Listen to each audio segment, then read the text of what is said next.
Hi. I have dinner cooking on my stovetop, so I'll be here. I'll be listening. I understand. The perks of having an online class.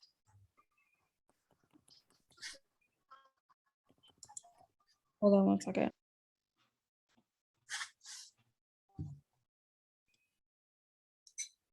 In progress.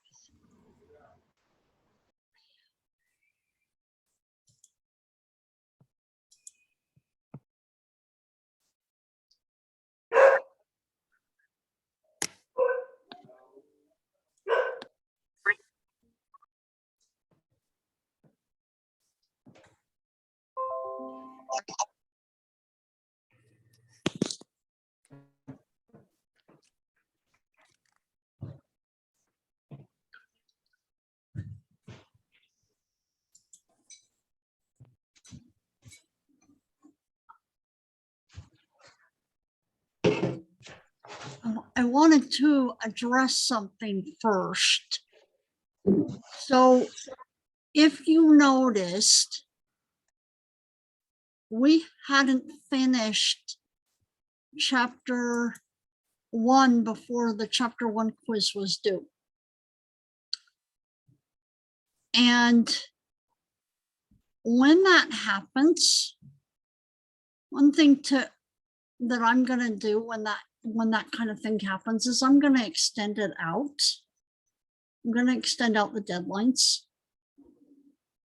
because I don't like making quizzes due before we're finished in lecture. And I set up those deadlines before the semester started because it's easier a lot of times for me to do as much work as I can before the semester starts.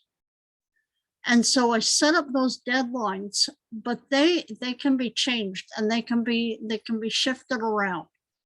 And so if you only took one attempt, or if you took even both attempts and you want a third attempt for that quiz, just let me know. And Sherry, I understand. So if you want another attempt, let me know. I have to manually do it, so bear with me as it takes a little bit of time. But let me just repeat what I said. I set up the chapter quiz deadlines before the semester started. And I set them up with the intent that they could be moved around and shifted. You'll see I've already shifted the chapter 2 deadline back. The deadline for that quiz. You know what, Penny, I'm gonna ask you to send me an email because I'm not gonna remember right after class. I can almost assure you of it. I wish I was better at remembering, but I'll tell you that a lot of what you say to me at the beginning of the class, I may not remember by the end of class. It's really kind of sad, but that's the way it is sometimes. So let me know and I will give you another attempt. I have already set the chapter 2 quiz back. I can't remember when I set it for. I think I set it for the 14th, maybe. Yes, that's correct. And it was initially going to be the 7th, and I've already pushed it back. So I actually, if you haven't used up both of your attempts, I've already pushed the chapter 1 quiz deadline back. If you only used one attempt because you have 2 attempts, you can go in there and retake it. Am I making, is what I'm saying clear here? Maybe, no. I think You cut in and out, Zena. I'm sorry. I was on the wrong ID, so I was wondering why I just got into the right one. Okay, So what I was saying was the deadline for the chapter 1 quiz was, I think, Monday night at midnight. Well, we hadn't finished chapter 1 in lecture.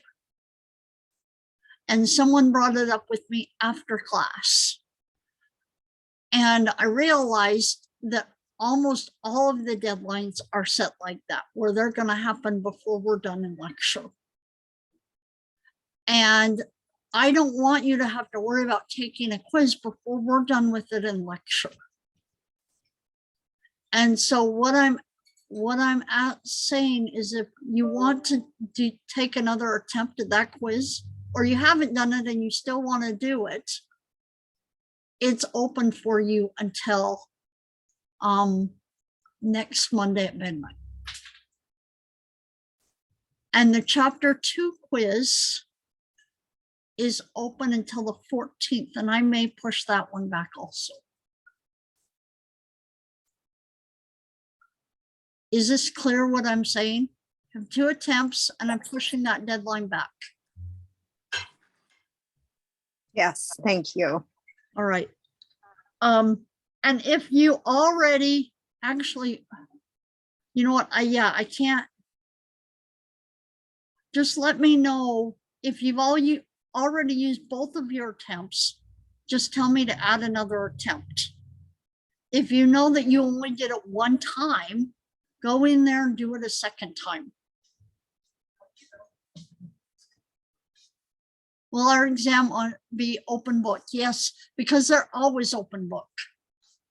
All your quizzes, so she just asked if the exam would be open book. Your quizzes are open book, your exams are open book.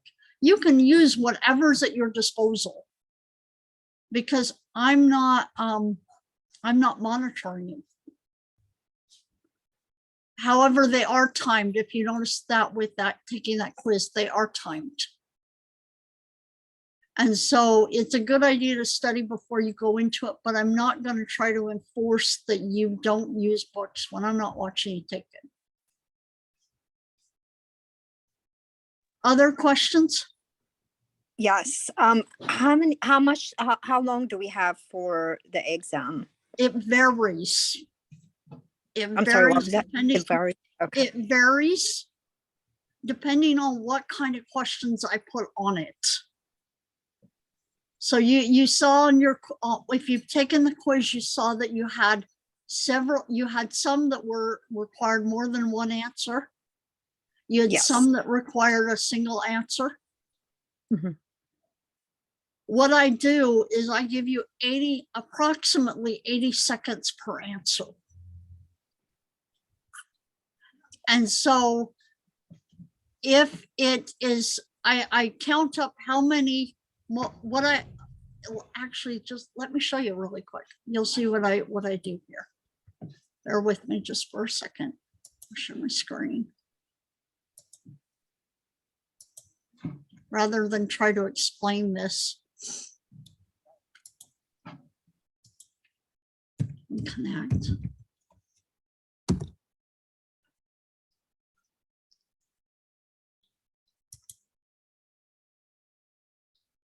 So this is, I do the same thing with the quizzes as I do with the exams. Is come here, we are this class. Come in here. And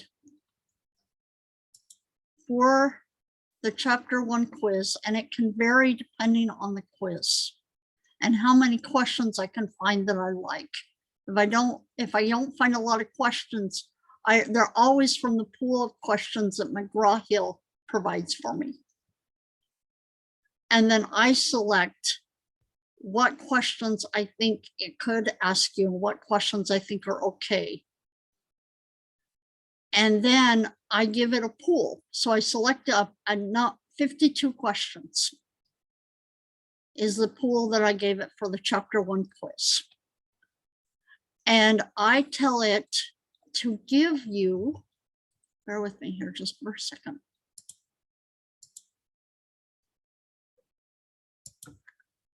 I tell it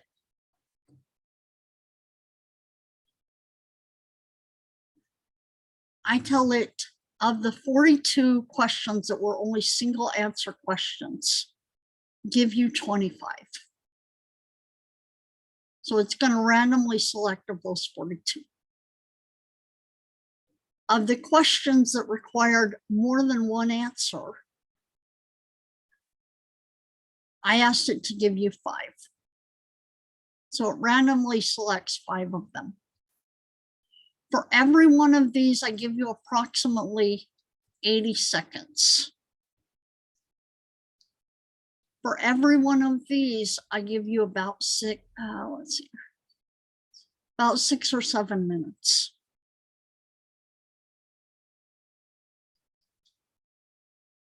And then I round up because I have to go into minutes. So I tell it, let's see, how many seconds is it? I assume, even though I know that some of them have more answers necessary than this, and some have less, but I assume on average that each one of them is going to give you about 5 of these multi-point. You're going to have to give it about 5 answers on average. I know that some of them have 2, some of them have 8, some of them have 10. But on average, about each one is going to have about 5 questions, 5 different answers necessary to give it. And so I say for that type of question, about 5 times 80, so about 400 seconds. And so 400 seconds times 5 is about 2,000 seconds. You can see how I'm doing the math if you're okay with math in your head. And for each of these 25, I ask it to give you 80 seconds. And when I've done that, I come in here, and there's an option here to expand out the settings. And I come in, and 25 times 80, and no, I'm not that good with math, so I can't tell you exactly what that number is. But 25 times 80 seconds, and then take that number and add that 2,000 seconds to it, and then divide it by 60 for the number of minutes, which approximately for this one is 67 minutes. And then I tell it to give you 2 attempts. So I cannot honestly tell you from exam to quiz, because sometimes it's going to vary depending on how many questions I find that I like that McGraw-Hill has. I can't exactly tell you how much time you're going to have. I'm just telling you approximately per question, per answer, approximately you will have 80 seconds. If it's too little of time for you, or many times I find that it's plenty of time for people. And if it's not, we should talk about it.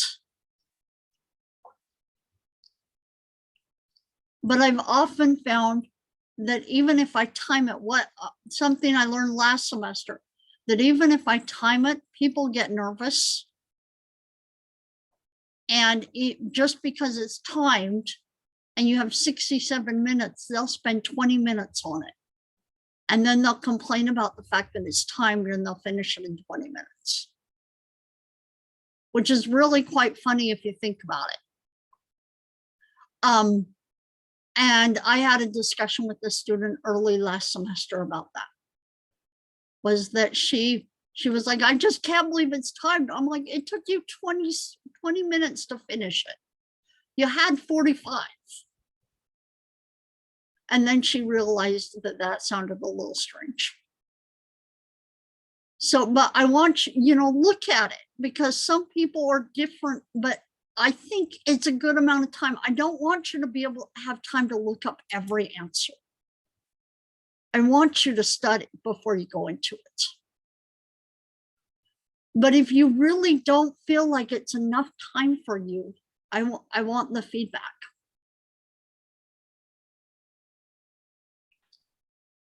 I have a question for No. Professor Gessler. Like if we, like I took the quiz on like the first attempt and, you know, I didn't get 100%, but I was like kind of okay with my grade. But if I decide to try to retake it now that we have more time, are we getting the same questions or could it be more? It's going to give you a like Christina, it's going to give you a random pool. Some of the Okay. questions may be the same. Okay. Some of them may not. I Yeah, guess I'm at the point where I'm trying to decide if it's worth like bumping up my grade just a little tiny bit, or if I'd rather spend that time like working on the new material, you know, and new assignments that we have. every time it's going to give you a random pool. And I do that for another reason. I do that because I don't want students giving one student, and I know most of you would not do this, one student giving another student the answers. Because if you each get a slightly different thing, that doesn't happen. Does that make sense? Yeah, I understand. It's just there were a couple that like I did my best, but like those would be the ones that I would go back and really try to like work on. But if it's random, then it makes it harder for me to know. Well, know. if you could tell me which ones they were, I could probably help Leave you. her with- alone. if- Hi, Professor. I have a question. Is there a way that we can view our questions that we got wrong? So, because like for me, like I like to look at the questions I got wrong, so I know like to review that particular objective. I can do that, but I won't do it until after the deadline. Okay, yeah, that makes sense. What I really like, theoretically, what I like to do is even if you do really well the first time around, because you saw, if you looked at the, going back to this, if you saw, with me, if you saw the chapter 1, actually, there just weren't a lot of questions, but a lot of the questions are going to be the same because there's only 42 single answer questions. And I asked it to pull 25 for you. So many of them may actually be the same. Probably have a 1 out of 2 chance that it's going to be a question you've seen before. And the same thing for the multi-point questions, the multi-answer questions. What I would like you to do is ones that you're not quite sure about, maybe write down what the subject was about. You can even take a picture of it with your phone or take a screenshot of what the question is. I don't think McGraw-Hill tells you you can't do that. Because some of these questions you're going to see again on the exam. They're coming from the same pool of questions. Yeah, I make stars like if I'm like having trouble with a question, like on some of our assignments or reading or something that I see a lot, I'll make a star in my book or notebooks so I know that it's like important and I need to go back or whatever. Yeah, they're coming from the same pool of questions. And I set up these question pools before the semester started. Like I said, I try to get a lot of things done before the semester starts. And these lectures that we go through in lab and in lecture, I probably modified them a little bit from semester to semester at this point, but a lot of them are the same. And so I've looked them over and said, this is the question set that I'm pretty sure we've gone over in class.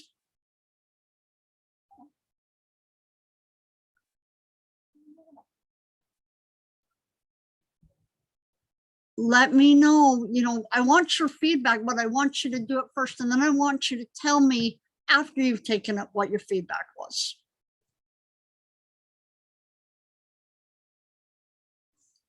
But I'm gonna stop sharing my screen just for a second. And I'll tell you on average, because of the fact that it's timed. Bear with me. I can go in and I can actually have it tell me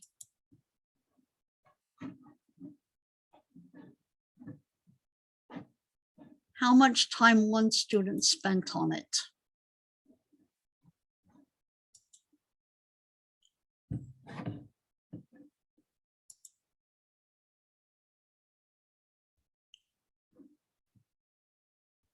So one student who got who did well on the second attempt that they got, it says that they spent 18 minutes on that attempt out of the 67 minutes. Another one who that the overall didn't do so well. It's actually, and it did take 67 minutes, and I wonder what was going on because it's also in red. Actually, it says that she took 48 minutes on the attempt, but I'm wondering what happened there, because I'm wondering if her internet cut off on her or what happened there. But it says that it was 48 minutes and she doesn't tell me how many questions she was able to do, but at least half of them. Let's see here. One more. Another student who did all right, but not really great.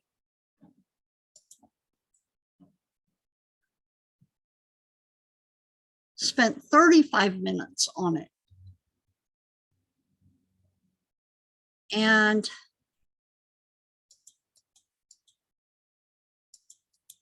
was able to answer all of the questions.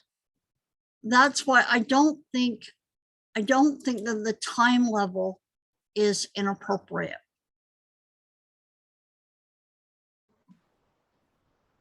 And I have to, if I'm gonna do an online class and keep other professors at HAC happy, I have to time it.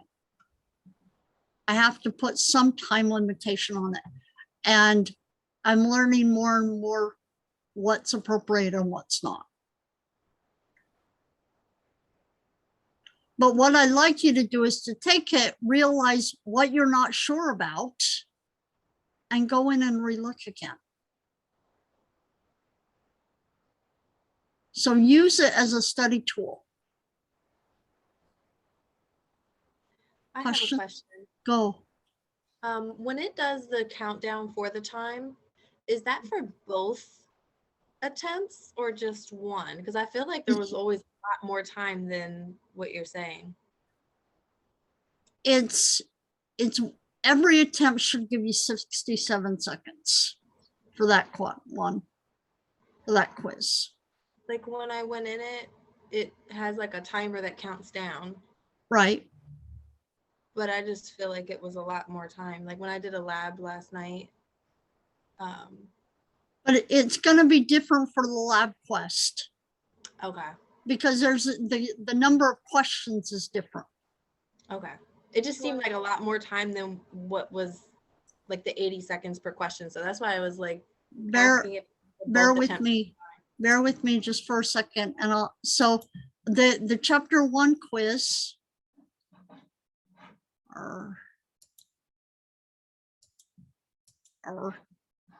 sorry, 1 second as I'm growling at my computer. Give me one moment. I just wanted to make sure that each attempt has its own timer. That's basically all. It was just clarifying and making sure. Well, each on each exam, or on each quiz or each lab quest, you have the same amount of time per attempt on that quiz, exam, or lab quest. On And those you have to finish like in the attempt, right? yes, you have to finish it in one setting. It's like the reading questions that you can do as you go, right? Say it again. Like the smart book stuff where we have to answer the Right, question. those aren't timed. Okay. That isn't timed. I'm only timing things that I want you to study before you go into it. And the smart book is really to encourage you to read the book. Because you'd be amazed how many students will go through a semester and never read the book for a class. So bear with me just for a quick moment here. So for the lab quest, so rather than having just 20 questions, there were 40 questions. So that's why you had a lot more time. Does that make sense, Jen? Okay. Other questions? Okay. Let's jump into class. And this lab is going to be a longer lab. Usually our labs usually run the full time anyway. This lab will run the full time. Next week's lab will not run the full time, but I may choose to do some more lecture at that point, because one thing that I've noticed is that chapter 2 tends to put us behind in getting all the chapters done that we have to get done by the end of the semester.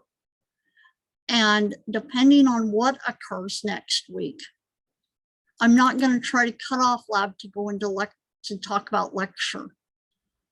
But I want to, I will sometimes use it as a time to catch up. Let's just see what happens. But for right now, this week we're going to be looking at tissue types. So last week we talked about cells and microscopy. This week we're going to talk about tissues. And if you remember thinking about that hierarchy of complexity, where we start with atoms, we go to, they become molecules, molecules become macromolecules, macromolecules start interacting to form organelles, organelles start to interact to form cells, cells start to interact to form tissues, and tissues then interact to form organs. So today we're going to work on 2 of the 4 tissues. And they're probably the 2 broadest tissues. The epithelial tissue and connective tissue. And you'll see that this PowerPoint is going to cover all 4 tissues. But today we're only going to do the first 3/4 of it.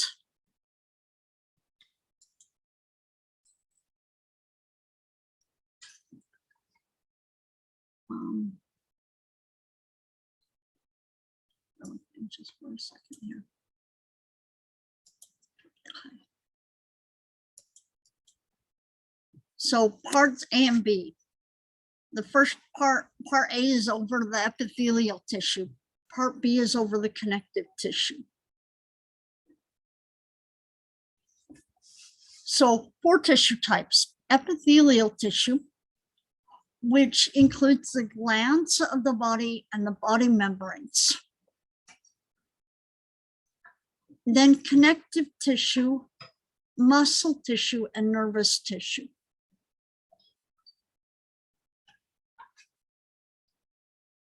The body is composed of trillions of cells, which are organized into more complex units called tissues. A tissue is a group of similar cells and extracellular products. What does it mean when it's extracellular? It's like anything that's outside of the plasma membrane of a cell. Right, anything that's outside of the cell. I mean, if it helps you, I would, whenever I see the word extracellular, one of the first things I think of is extraterrestrial. So something outside of the earth. So if the cell is, if the earth is a cell, extracellular meaning everything outside of it. So extracellular products that perform a common function. So remember how we have different cells and they perform specific functions. Then we have tissues that essentially the interaction of cells. And when we move from the hierarchy of cells to the tissues, we get more functions than we had before. We have new functions emerge that weren't there before.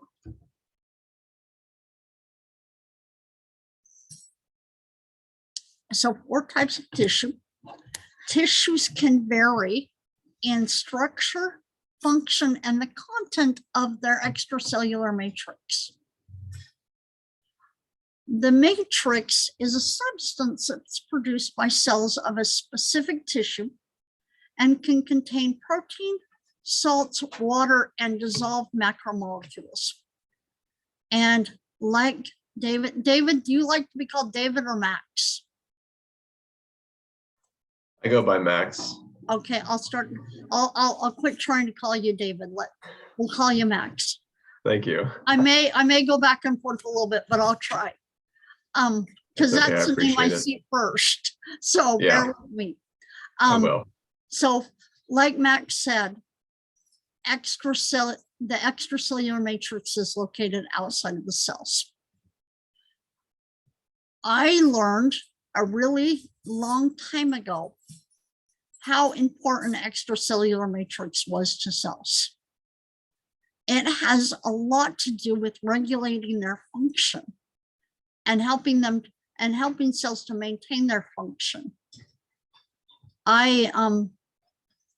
In my first master's degree, I've told you I have 2. So in my first one, which I did at the University of Minnesota, I was given a project to develop a liver culture. So growing up liver cells on Petri dishes. So I was given this project of developing a cell culture of mouse liver cells. So isolating them from the mouse and then putting them on a plate and getting them to respond the way liver tissue should. And the way you can look at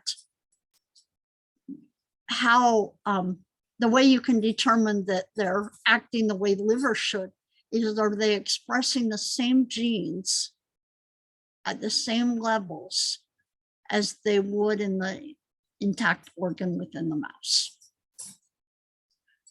And the only real instructions I had were from a lab that was down the hall who was doing rat liver cell culture.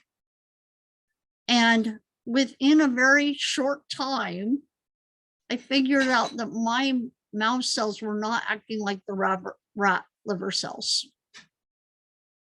And I learned later that rats are just weird. And they often don't do what you want them to do. That's why you find that a lot more animal studies are done in mice and not rats. And sometimes you can't duplicate studies that are done in mice, or excuse me, duplicate studies that are done in rats in mice, because rats are just weird. And there was my second master's advisor who told me about that, let me know that it wasn't really my fault, it was just that they were weird. And what they did when they did the rat livers, they would isolate the cells, and then they would put them on a plate and measure the gene expression. And they would do what they were supposed to do. They acted just like the liver cells did. And when I did the same thing with my mouse liver cells, they were still alive. They were still adhering to the plate, but they took on a de-differentiated state. They would go from being differentiated into like an undifferentiated cell that didn't respond like a liver cell does, and wouldn't act like a liver cell did. And it made me a little crazy. I was only graduate student in that lab, and it made me nuts for about several months. And my advisor finally told me that I should give up on the project, because I was making him crazy as I was trying to figure it out. And what I decided to do was go into past research and start looking at different periodicals, like we did a week ago. I started looking at different periodicals, seeing what was out there and what other people might have done that was maybe similar to what I was trying to do. And what I ended up doing was I ended up getting an extracellular matrix gel that was isolated from mouse tumors, and plating the cells with that, coating the plates with that, and then putting the cells on top of it. And guess what? They all started acting like liver cells. And it was, you know, it was pretty amazing to me. And it actually, because I told my advisor, because we had kind of an interesting relationship most of the time. I told him, what I said to him is, I said, I'm going to try something, and if it works, I'll tell you about it. If it doesn't work, I don't plan on telling you about it. And he just kind of laughed at me, and he's like, okay, go ahead and try it. And when I went, you know, when I saw the first set of results, his office was actually in another building. And I ran over to his building. I was like, look, and he was just as blown away as I was. But what it's essentially saying is that the extracellular matrix is dictating and regulating and supporting the function of the cells within that tissue. And without it, cells can either take on a different function or lose their function altogether, even though they're still alive. So fun adventures. But so that's the value of extracellular matrix. So 4 basic tissue types, and I'm going to zoom in just a little bit more here. Epithelial tissue covers surfaces and lines the inside of organs and body cavities. Connective tissue has a diverse types, contains all types of cells and protein fibers and ground substance, and protects, binds together. If you think about connecting, it's binding cells to tissues together and supporting organs. Muscle tissue is contractile. It can shrink and elongate. Receives stimulation from the nervous system and or the endocrine system, and facilitates the movement of skeleton or organ walls, so specifically movement. Nervous tissue is excitable and has a high metabolic rate. And we have glial cells, which are supporting, and neurons are involved in neural communication, controlling activities and processing information. Glial cells, the supporting cells of the neurons, support and protect the neurons. We've also learned since then that they're also involved in regulating the function of neurons at times. This will become clearer as we go, and we'll spend almost 2 chapters talking about neurons and glial cells in lecture. Epithelial tissue lines every body surface and all cavities. So remember, it lines all compartments and all surfaces. Organs are lined on the outside and the inside by epithelial tissue. And most glands are derived from epithelial tissue. In contrast to the other types of cells, epithelial tissue possesses little to no extracellular matrix.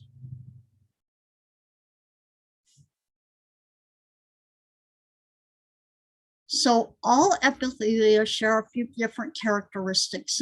Their cellularity, which means that they're composed almost entirely of cells with little extracellular matrix. They're bound together by different types of intercellular junctions. So junctions that are connecting the cells together, in between the cells and connecting them together. They're polar. Haven't talked about this in our chapter on chemistry yet because we just haven't gotten there. But polarity means that one end is different from the other end. If you think about the 2 poles of the Earth, one pole is different from the other end. So epithelial cells have an apical top surface and a basal bottom surface. I like to think of basal as meaning a basement. And you'll understand more why I think of it as a basement in 1 second here. But I like to think of it as being, if it's a basement of a house, it's the bottom of the house. Apical top, basal bottom.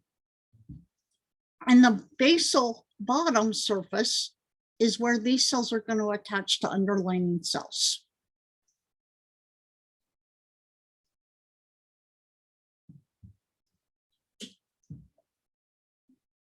The basal surface is attached to a thin basement membrane. So basal surface, bottom surface attached to a basement membrane, which is an acellular. What does it mean to be acellular? What does A mean?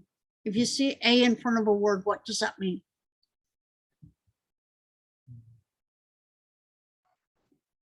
I think of Not. It means not. So it means the absence of, right? Sound about right, Justin?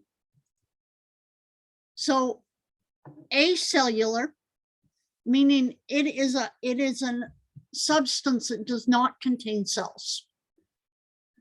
And it's produced by both epithelial cells and the underlying connective tissue cells.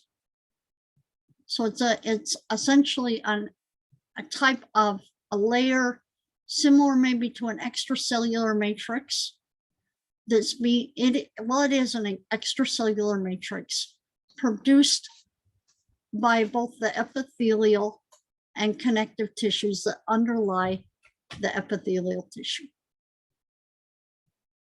So the extracellular, let me say one more thing about extracellular matrix. It's secreted by the cells that are within that matrix. So the basement membrane is essentially an extracellular matrix that's produced by the epithelial cells on top and the connective tissues below. And this area right here in between the 2 layers is the basement membrane. One other characteristic of epithelial tissue is that it's avascular. And like Justin said, that means that in the case of avascularity, it means that it doesn't contain blood vessels. That's going to be really important in a little while here, because it says a lot about how these this tissue can organize.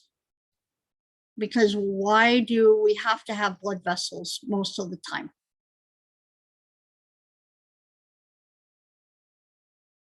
I know we haven't talked about blood vessels yet, but you probably have a general idea. Why do you have blood in your body? Don't they carry different, you know, they have they carry things around your body, Yeah, like- yeah. like oxygen and other stuff. Mhm. So they carry oxygen, they eliminate, they remove carbon dioxide, they take away waste, they bring in nutrients. So when something does not have blood vessels, it's got to be able to get rid of that stuff another way. If the vessels are not in close proximity, it has to do it. It still has to get rid of that stuff, and it still has to be able to obtain nutrients. So these cells only receive their nutrients and eliminate waste by diffusion from underlying tissues, which means that they're also limited in the amount of layers they can have when they're alive. Because diffusion drops off really fast with distance. It's not very adequate unless a layer is really thin. So keep that in mind for just a second here. Some other characteristics. Epithelial tissue is highly innervated to detect changes in the environment at a body or organ region. It has a high regeneration capacity because the apical surface is almost always exposed to the environment. Cells are frequently damaged or die, and they're replaced as quickly as they're lost. And a lot of these cells, by the time they reach the top surface, they're dead anyway. Because the diffusion of nutrients is the only way they're going to survive. And the longer the layer becomes, the less likely the cells on top are going to survive.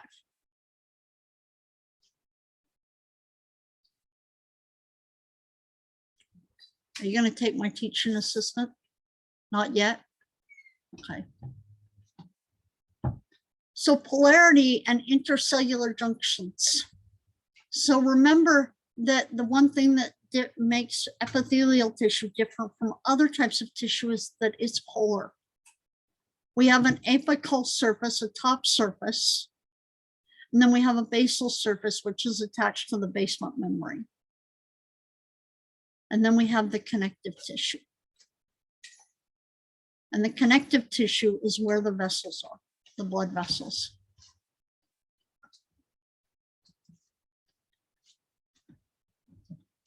We also have a lateral surface, but we're not so worried about that most of the time.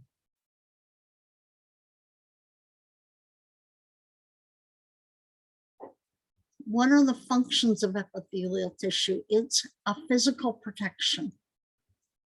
It protects from dehydration and abrasion, as well as physical, chemical, and biological agents. It's selectively permeable, so it regulates the passage of certain molecules in or out of certain regions. It's also involved in secretion. This is why we think of it as it's the glandular tissue, because glands secrete things. So some epithelial cells are called exocrine cells that are going to produce secretions such as sweat or oil. There's also some sensation. They possess nerve endings that can detect light, taste, sound, smell, and hearing.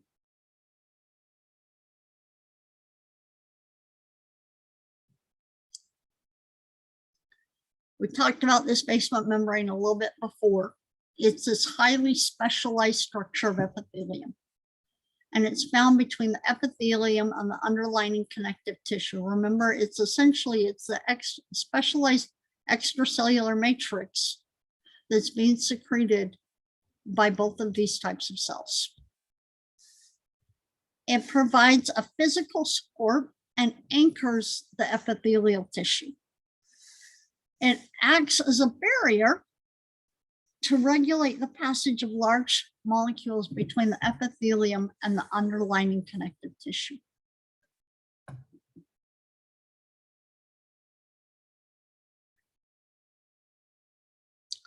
In addition to having the basal surface attached to the basement membrane, epithelial cells are strongly bound to each other on their lateral surfaces by the fact that they share membrane specializations called intracellular junctions. There are several of these types of junctions: tight junctions, adhering junctions, desmosomes, and gap junctions. We're going to see gap junctions in other types of cells, and I think also desmosomes in other types of tissues. But specifically in epithelial tissue, we have tight junctions, which work. They kind of, if you ever have sewn two pieces of fabric together, they work kind of like that to sew one membrane to the next.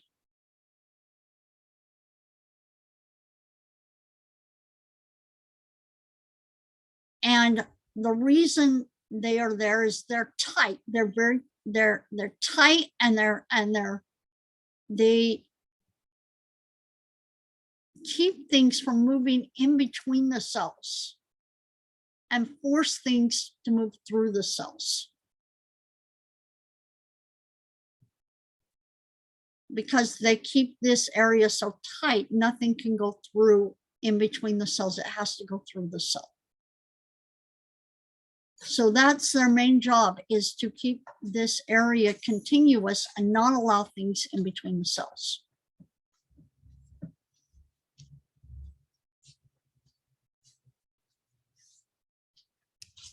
Adhering junctions are really the parts, are mainly parts of tight junctions that are involved in regulating the formation of the tight junction.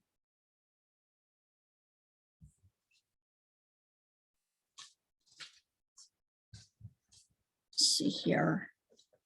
Desmosomes look a little different. Here's your tight junctions. Here's your desmosomes. They look almost like Velcro. I like to think of them as two pieces of Velcro that are attaching one cell membrane to the next. And the Velcro in this case are protein plaques. And what they do is they're there to keep the cells connected together, even if there's a shearing stress that could separate the cells. So it holds the cells together even if there's pressure coming up from the top or the bottom. It's keeping them pulled together. One other type of junction that we didn't list before, hemidesmosome. What does it mean if it's a hemi? Half. It means half. So a hemidesmosome is half of a desmosome. And it's the attachment to the basement membrane. So it's what is going to attach the basal surface of the cell to the basement membrane. The last junction is a gap junction. And I don't know how well you can see this. I'm going to zoom in just a little bit more on this. Bear with me just for a second. Do you see the structure of this? It's a little bit more. Do you see the structure of this right here?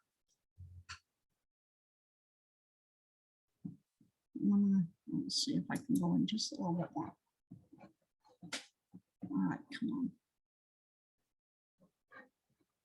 Maybe.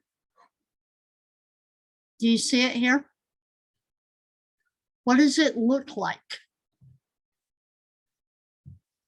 Here's one cell membrane. Here's the next cell membrane. What does it look like? It almost looks like it's like a hinge or either some kind of like lock or Say it one more time. like either a hinge or some kind of like latch or lock. Yeah, it does. It's actually, and we're looking at a cross section of it. So it's actually kind of a tube between the two. So its gap junctions are tunnels or little tubes that are connecting one cell to the next cell. And using them, this little cross section here, using them, cells can communicate to one another. Through the transfer of solutes and ions, they can communicate to one another. Do you know if those junctions are selective? They probably are, but I don't know what to what. That's a good question. And I would guess that there's different types of gap junctions allowing that are for different types of solutes transport. Not this semester, but next semester, when you are looking at the heart, you will see these there. Because one thing that happens with the heart, and if you remember from the first chapter, when we talked about the fact that the heart muscle is all one continual, it's kind of a continual rope that kind of wraps around a sheet that wraps around the heart. Do you remember that from that picture?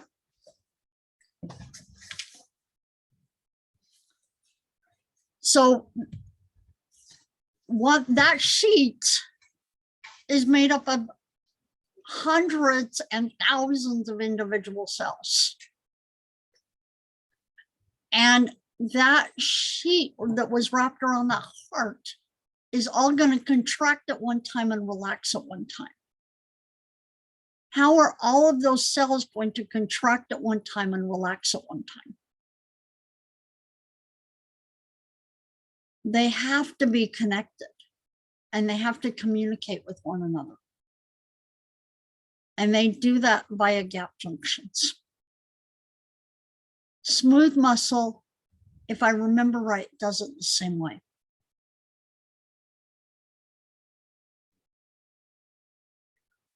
And I'm guessing, and I would actually have to look into it more than I have. I know I told you that I got one of my masters in Minnesota, and I met a professor there who specifically researched gap junctions. And he told me that they're realizing more and more how important they are, from everything to heart function to blindness. And that they're key to a lot of disorders, because when cells stop communicating with one another, you could see why there would be a failure. And especially when you're dealing with acellular tissue. Or not acellular, tissue that doesn't have extracellular matrix, where it's not able to communicate to the extracellular matrix. So it's gonna communicate via gap junction. It's got to communicate somehow. I know that was a really long-winded answer to your question, Max, but yes, I'm guessing they're selective at times. And there's different types of gap junctions.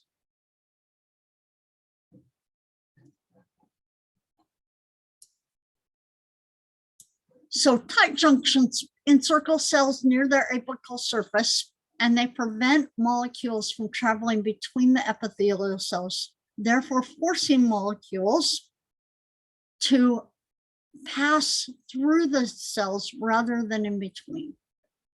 So it looks like a little piece of thread that's just kind of interweaving around it.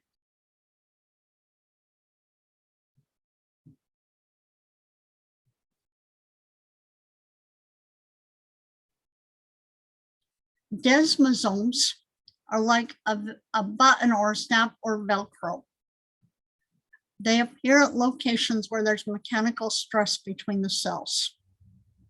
So when there's a shearing stress or pressure from above or below, it prevents the cells from being separated. And the structure, so there's a thickened protein plaque on each of the host cell membranes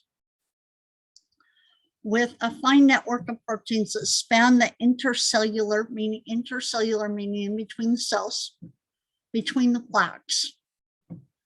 On the cytoplasmic side, there's intermediate filaments that attach to the plaques and provide support and stability to the structure that is shared between the two opposing sides. So actually, let's see if we see another picture here. Here's your intercellular threads or intermediate filaments. And you can see why I think this kind of looks like Velcro.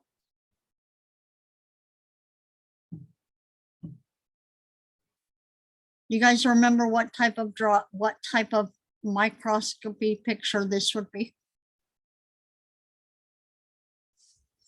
from last week?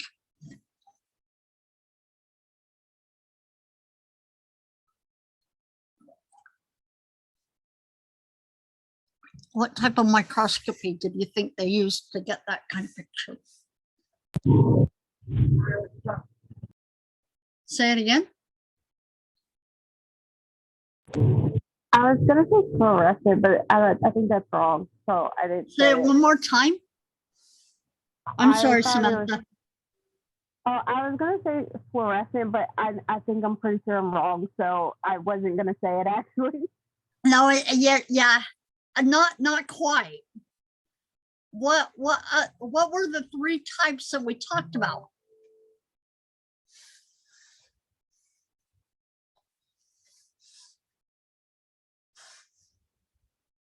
What were the three types we talked about?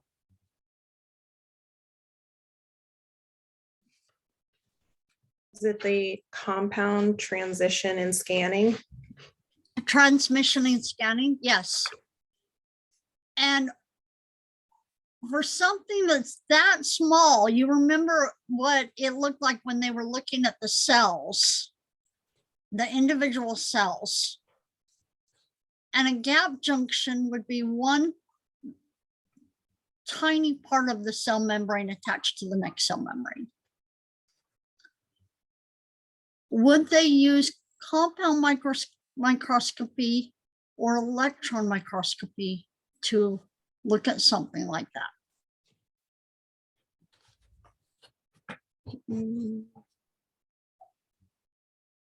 Be able to look at, say it again? The electron. They would use the electron microscopy. And would they use the scanning or the transmission? What was the difference between those two? What kind of pictures do you see with transmission? What kind of pictures do you see with scanning?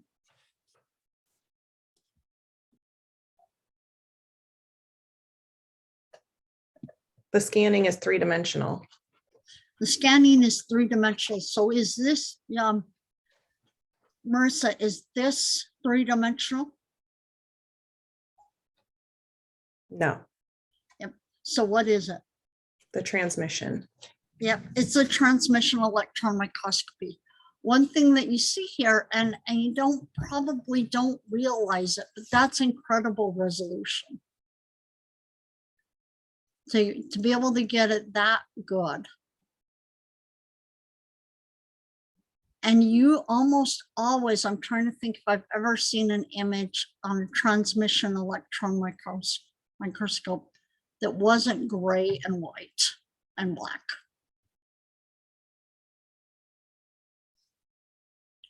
So moving on from desmosomes, gap junctions, fluid filled channels made of connections. So little tubes or channels that directly connect the cytoplasm of one cell to another cell and allow for adjacent cells to communicate with each other via the flow of ions and other small molecular messengers. This is even a bigger picture than what we had. So it's a little tube that, like Max said, is probably selective, but I'm not quite sure. I'll have to look into it a little bit.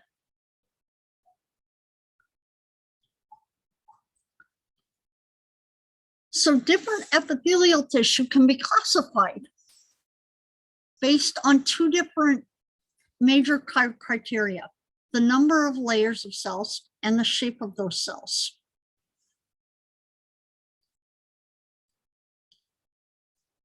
Simple epithelium is a single layer of cells with all the cells having an apical surface and the basal surface being attached to a basement membrane. All of the cells have an apical surface and their basal surface is attached to a basement membrane. Stratified epithelium, if you're like me, and I recently, just within probably the last year or so, took up a thing for rocks. And so it's just been a recent endeavor. I've actually started playing with geodes and polishing geodes, and it's mainly to entertain myself. But when you look at a rock that's stratified, what does that mean?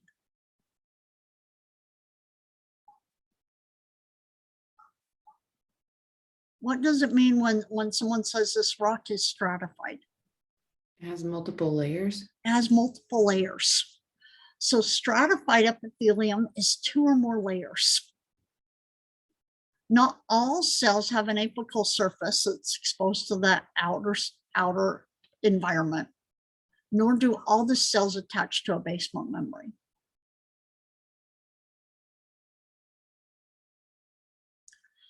Pseudostratified epithelium looks like it's stratified, but it's not. So pseudo meaning it looks like it, but it's not. So pseudostratified looks like it's stratified, but it's not. So the cell nuclei give the appearance of a multi-layered epithelium, but not all the cells are going to reach the apical surface.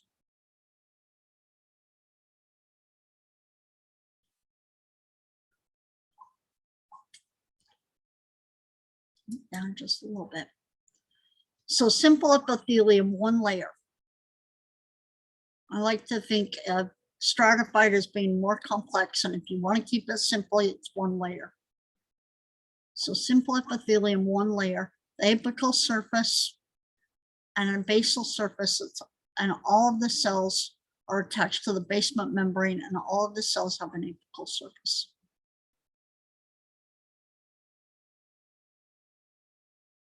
In stratified epithelium, you can have multiple layers.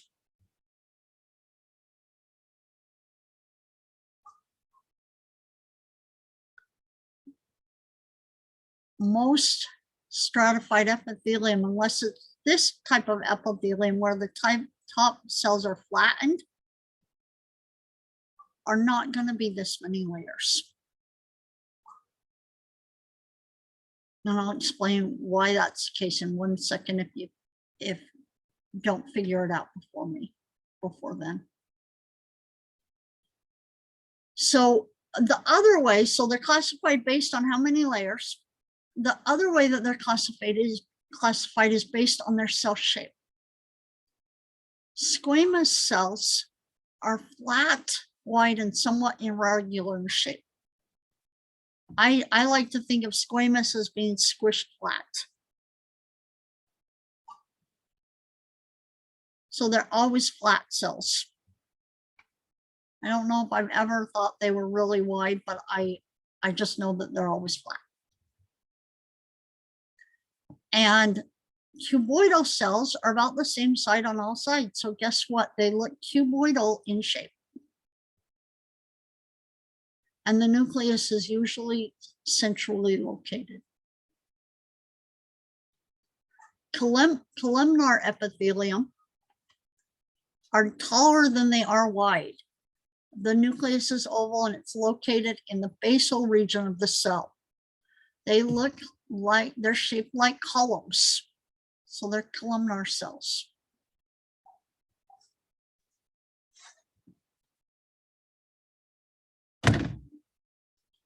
So squamous cells, cuboidal cells, and columnar cells.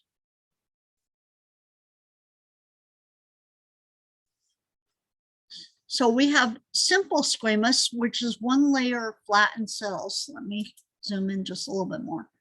Simple squamous, one layer of flattened cells. Simple cuboidal, one layer of cells that are cuboid in shape. Simple columnar, we have two different types. We have ciliated and non-ciliated. You remember what cilia are from last week? They look like little finger-like projections. So ciliated has these little finger-like projections, and non-ciliated don't. But they're both columnar shaped cells, and that's one layer. And then when we talk about stratified epithelium, stratified squamous can be keratinized or non-keratinized. Keratin is an oil it's a hard oil that fills up cells as they die, as they move to a top surface. Remember, I told you that a lot of the stratified squamous means that the top layer is flat and it's multiple layers. What that also means is that the top layer is going to be dead.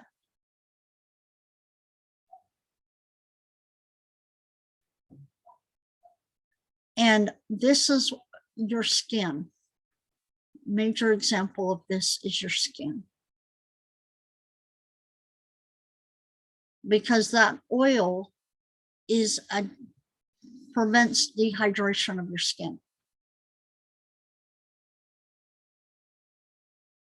It's the reason, and we'll talk not next week, but the following week, we'll talk about the integumentary system. And the major outside infection is the second threat of a major burn. Dehydration is the first. And it's because of this stratified squamous being keratinized that prevents you from dehydrating. Stratified squamous non-keratinized. This is, remember when we saw the cheek cell wet mount slides last week? That was non-keratinized stratified squamous. So they're not hard, but they are flat.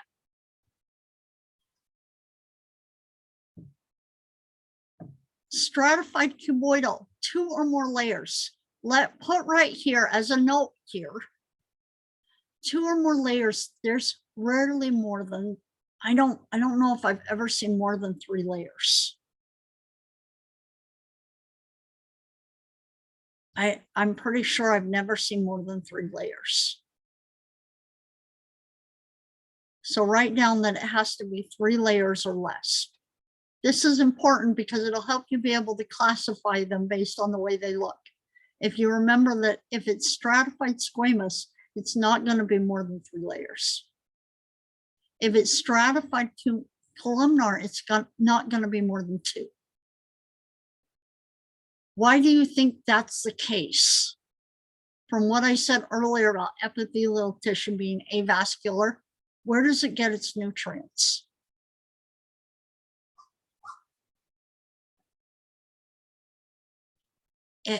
It gets its nutrients from the bottom layer. Bear with me here. I'm going to come back up to here. So pretend, actually, wait, let me not, I'm not even going to try to go back to that picture. Give me 1 second here.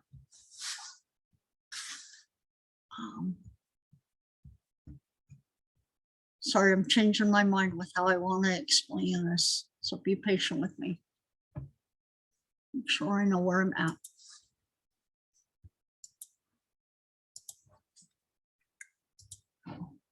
So you remember we talked about last week how things move from a high to a low, right? You remember how we talked about that with gradients, that they always move from a high to a low. Or we talked about that on Monday. So we have, so let me try it differently. I'm going to use that. So here's our basement membrane.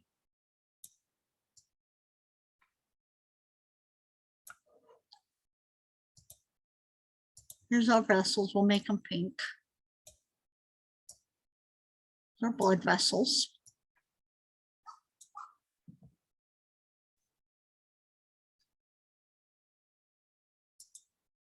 Here's our first layer of cells. Okay. So these guys are going to be, hopefully, I'm making them so they look simple squamous. How far are they? And these blood vessels can be right here. How far are they from a blood vessel?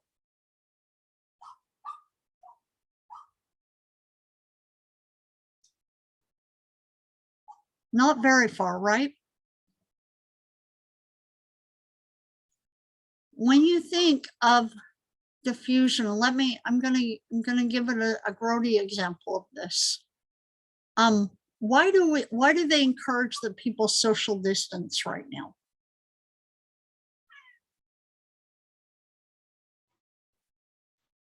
Somebody tell me why are you encouraged when you're in stores to social distance? Because the distance that the aerosol droplets can travel. Say it one more time. The distance that aerosol droplets can travel. Yep, and they can travel. And how far do they, at maximum, do they probably most likely travel? Less than 6 feet.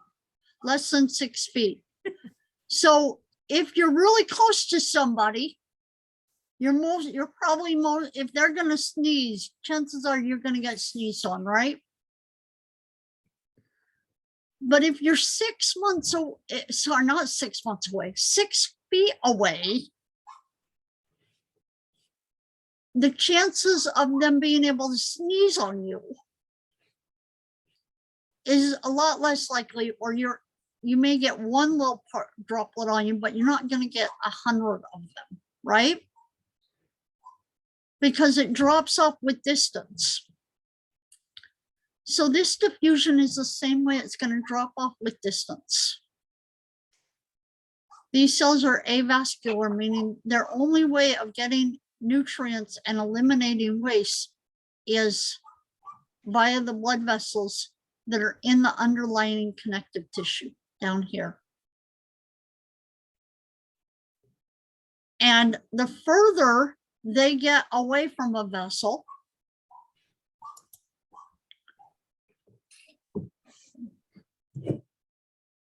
further they get away from a vessel,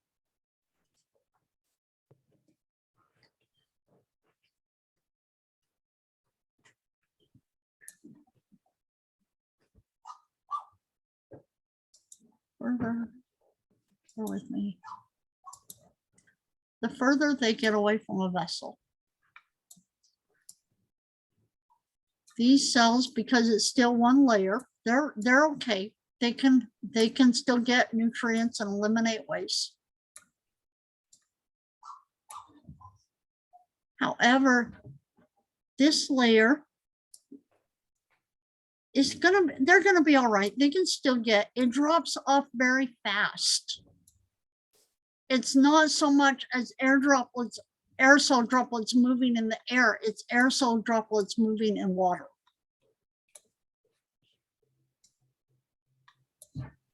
So they're still all right. However, once we get up here,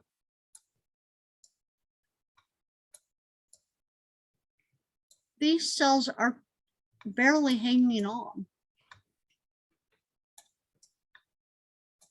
And anything farther, they're gonna die. They can't exist that high up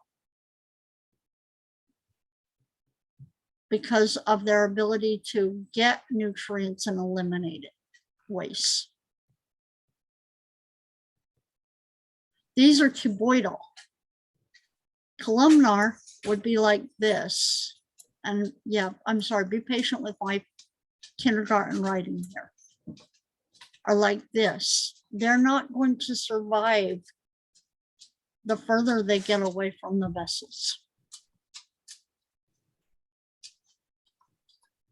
Your body does this for a reason.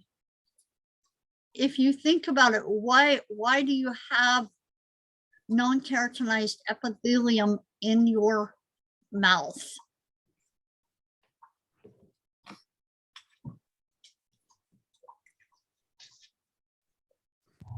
Because you wouldn't want oil in your mouth.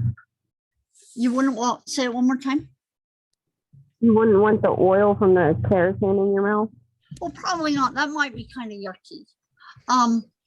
But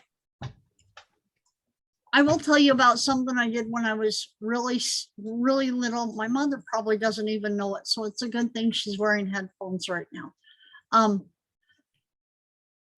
Do you remember seeing A Christmas Story and where the little kid sticks his tongue on the flagpole? Everyone knows that part.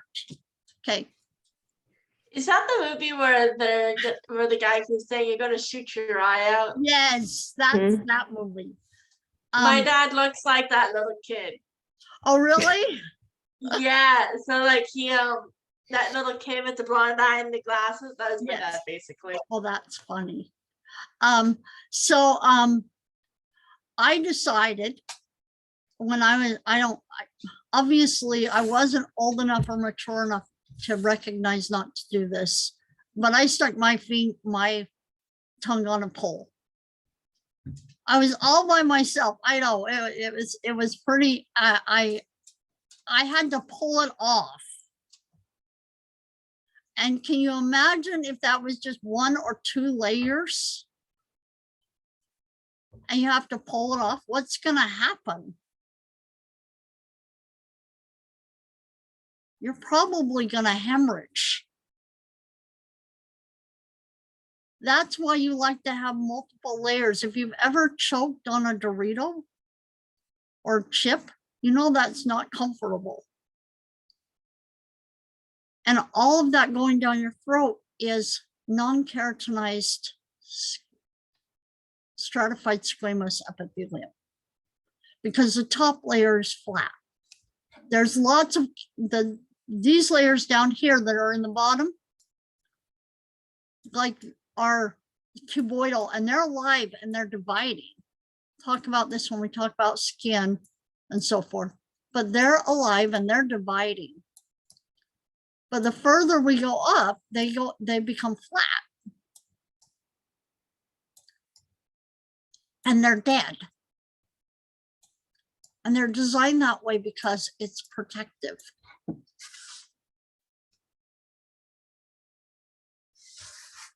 And it also means that these cells easily regenerate. That's why when I decided to be the stupid kid that I was and stick my tongue on the flagpole, It may have hurt for a little while. Have you ever scalded your tongue by drinking something that was too hot? How long does it take for those cells to regenerate?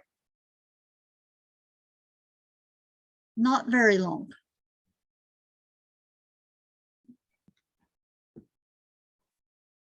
Any questions?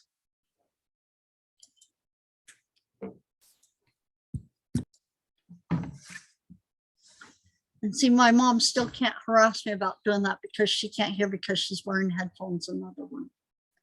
We have kind of an open living room, kitchen area, and she's in the kitchen. If she wasn't wearing headphones, she could hear me. So, stratified cuboidal, 2 to 3 layers.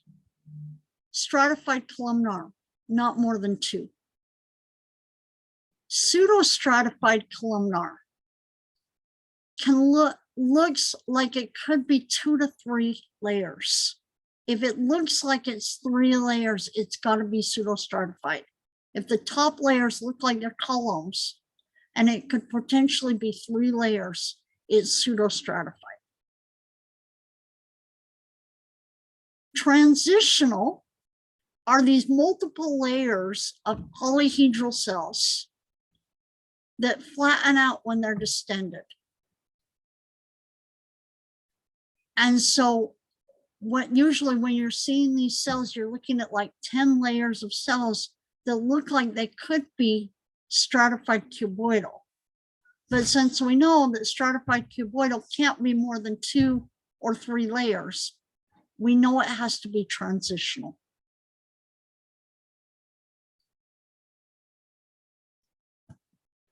Any questions? You were saying the transitional is more than 3 layers? It's going to be a lot of layers. So it might look like it's like 7, 8, 10 layers. Do you have an example of where you would find transitional? In your bladder and in your ureter. We'll see it in a minute. So simple squamous, single layer of flat cells. This is an example of simple squamous. Right here, this right here, you can see the single layer. All of this right in here is connective tissue. But this little layer right here, this is cuboidal epithelium. And because you can see it looks like it could be single, it might be stratified cuboidal.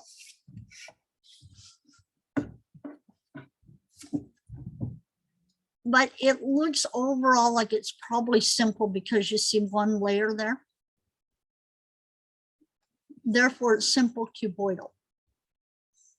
Right here, one layer of flat cells, a simple squamous. Looking over here,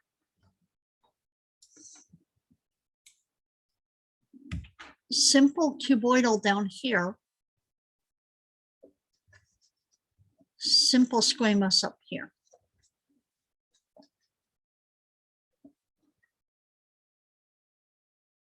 Simple cuboidal epithelium.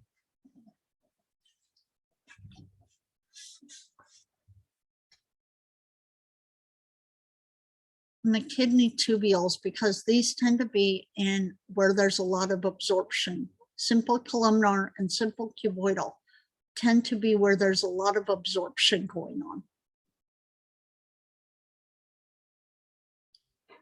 Non-ciliated simple columnar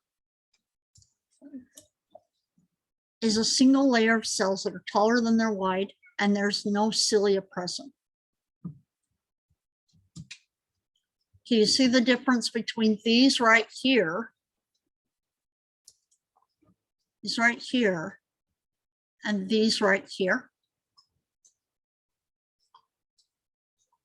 These look more like cubes. These look more like columns.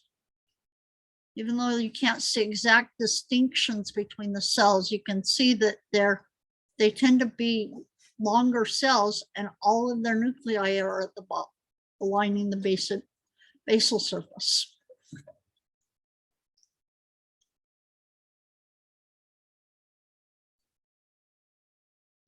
Right here.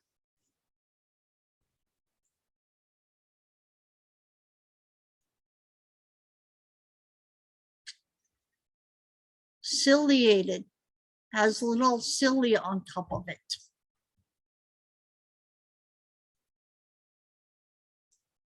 This is what you tend to find in the small intestines.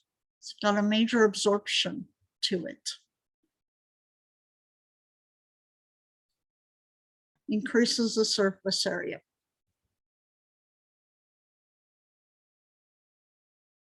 And it also, another place that you find this, well, let me think here. Yeah, another place that you find this is in your trachea, because that's where you're going to find cilia. It's part of your immune system because it's producing a lot of mucus, which gets all the yucky stuff trapped up in it.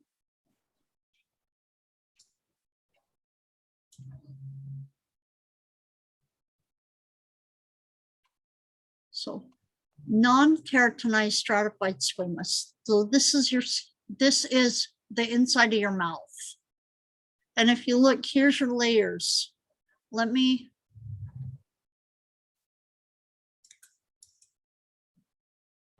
You look, the bottoms, they look like a little bit more circular, right?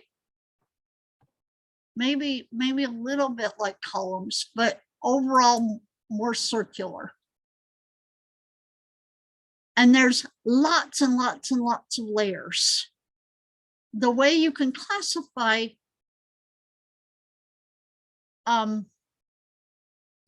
this kind of tissue is you look for a surface, the apical surface. And is it flat or is it cube-like? You know that this cannot be cuboidal, stratified cuboidal. Because first off, the top layers look kind of flat. They look kind of flat. And there's lots and lots and lots of layers.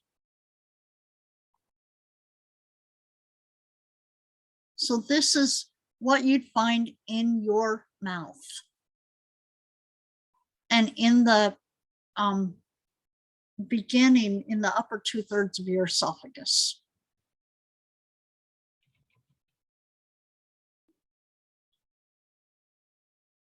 I think you also find it in the vaginal tract also. For the same reason as it's a protective tissue.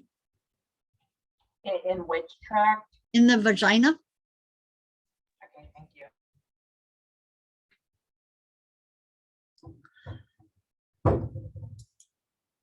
Keratinized is what you're going to, let me scroll in. Keratinized is what you're going to find on the skin.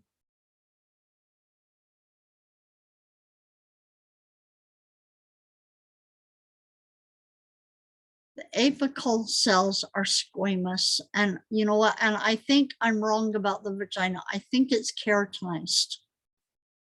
I would have to look, but I think it's keratinized. Because that would be more important there than I'd have to, I'm not sure. And usually when I'm not sure, it means that I'm wrong. So I don't think it's, I think it's keratinized. Maybe.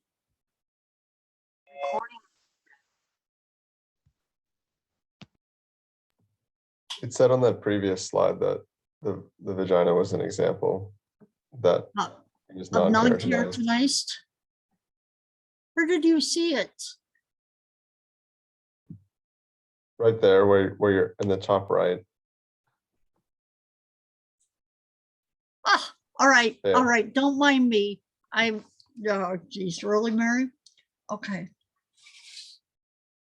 Well, now I know, and it won't happen again. So simple layers of cells containing keratin. The superficial layers contain keratin. So as the cells die, they get filled up with keratin. And it hardens them up and makes them water resistant.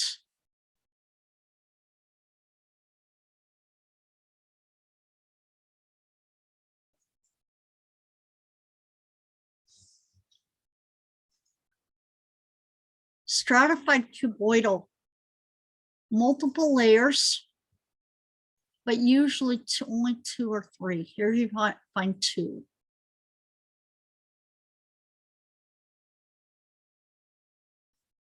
And you find these in the ducts of sweat glands. These are what actually secrete the oil and the sebum.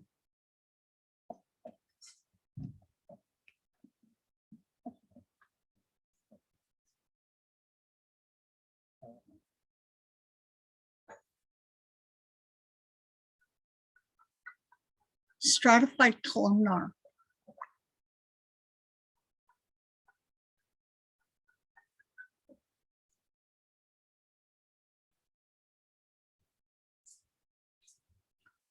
Usually 2 to 3 layers. No, I'm sorry, 1 to 2 layers, not 2 to 3, 1 to 2. Here's one. Here's the second one. Here's one. Here's the second one.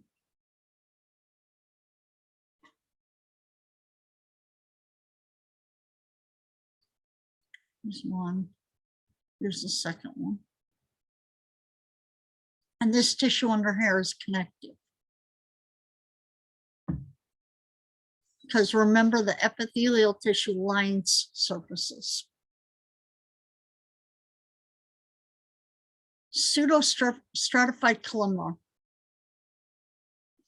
Can you tell the difference between this, looking at these, and this?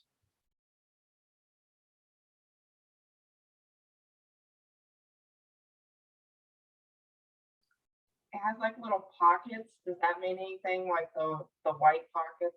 Say it one more time, Christina. It has like these white, almost like pockets or spaces. It does. Those are a type of cell. They're goblet cells, and they're going to secrete mucus. But you tend to find that here. You'll also find them in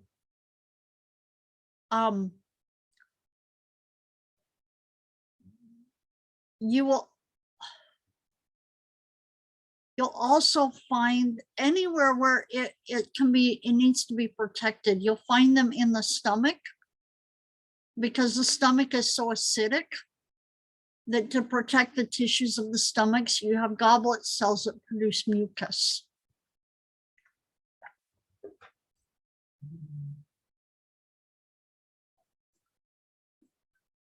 But one thing is, if you look at these cells, a lot of the cells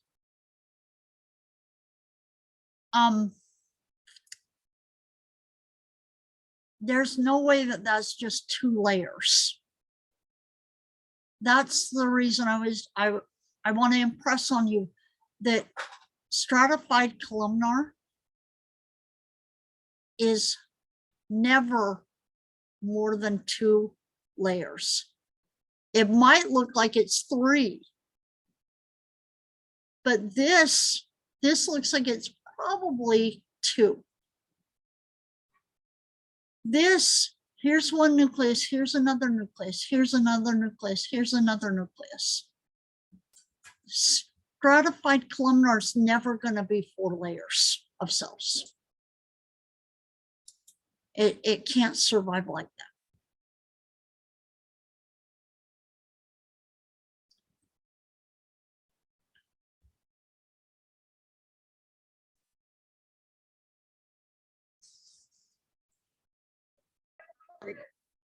And this is Max Hirscher's examples of transitional epithelium.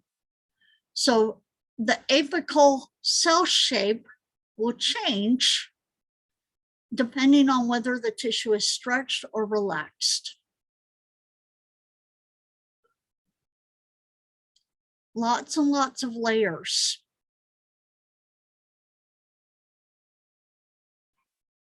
And it can, when it's relaxed, it has kind of a ruffly appearance.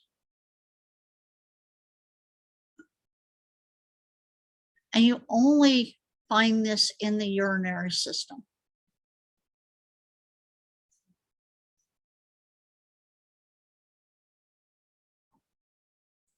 Questions about epithelium?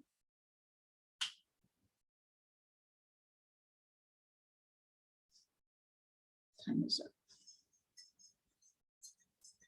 Let's take 10 minutes because I think actually, let's go a little further. Let's finish epithelium and then we will take a few-minute break here. So glands can be individual cells or multicellular organs. Remember, these are made up of epithelium. So they perform a secretory function and they produce mucin or mucus, hormones, enzymes, and waste products. They can fall into two categories. We have endocrine glands that don't possess ducts and secrete directly into the interstitial fluid or the bloodstream. And exocrine glands that possess ducts and their cells secrete their products into their ducts.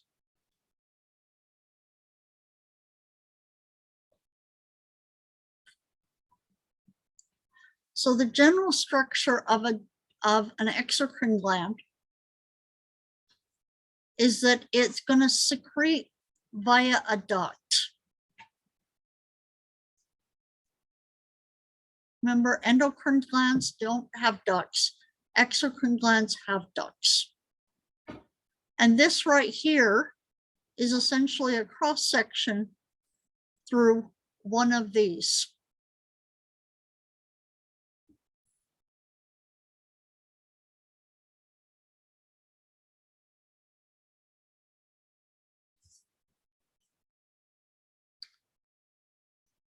Many times with these ducts, the cells get degranulated and destroyed, and they are part of what's secreted, and they're replaced. Or they have secretory vesicles, and they only secrete the vesicles, and the cells aren't destroyed. So it can work both ways.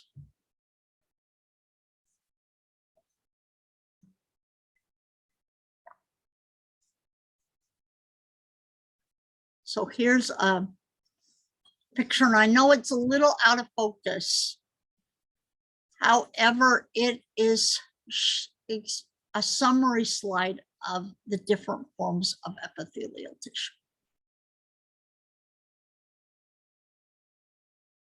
I want to see if I enlarge it a little bit, if it's any better. It seriously is pretty bad. Tissue is composed of flattened cell shapes. It's pretty bad, but I still like it, even though it's blurry. I still like it because it's just summarizes all of them and what they tend to look like. Questions about epithelium? Okay, let's take a break and come back and we will finish the connective tissues. So let's see, what time is it right now? So I can't see my time. Let's come back at 7:52. Right now it's 7:44. So 7:52.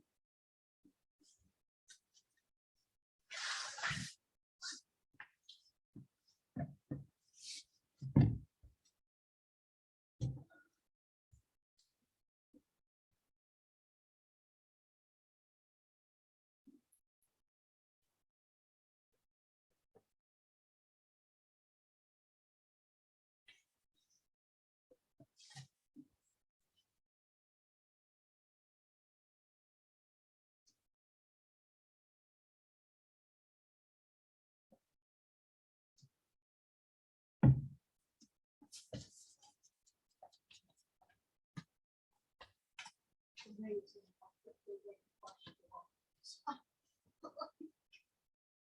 Or they can flush the organs.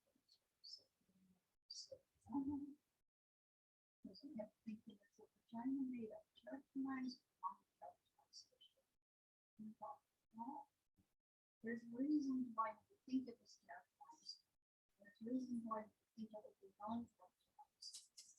And one of the students says, well, it says right here that it's found that non-keratinized is found in the vagina. And I'm like, where do you see that? And he showed me, I'm like, okay, that will be the last time I make that mistake. It is. Well, and I thought, partly because it needs to kind of slip on. But then I also thought it would be a place where there could be a water loss, so it would possibly be keratinized. Other places are the keratinized. Oh yeah, I know that. But it's on the outside. Your nails are also gross. But I think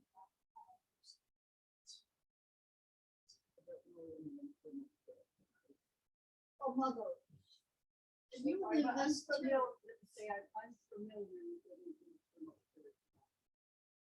I will tell them. Because now I can it certainly won't be the first one ever.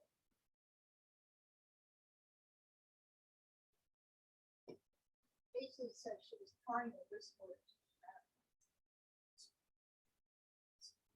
I want the person. Consider their nose. No, just because you told me to.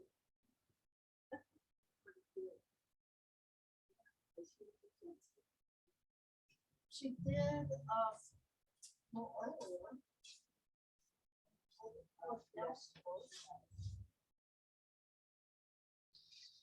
She said, I am busy being my own shake it.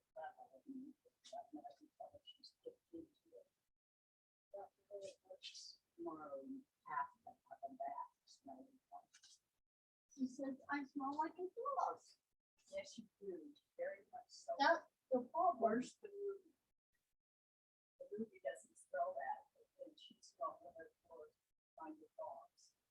Your kind of dogs needs more that. She said, I'm trying to get her notes.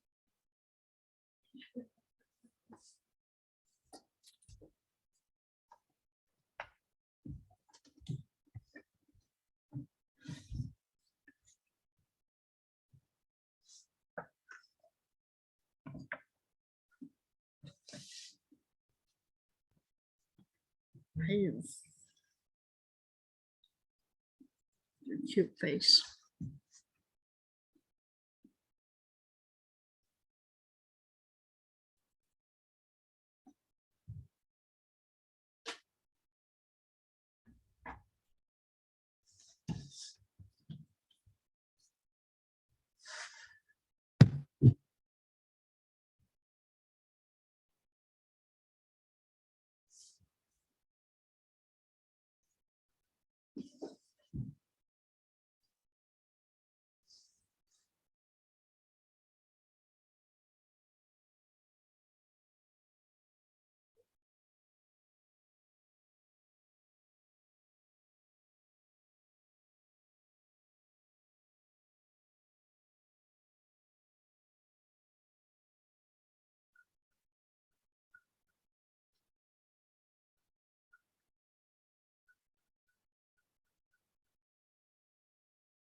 Okay, so let's come back into this.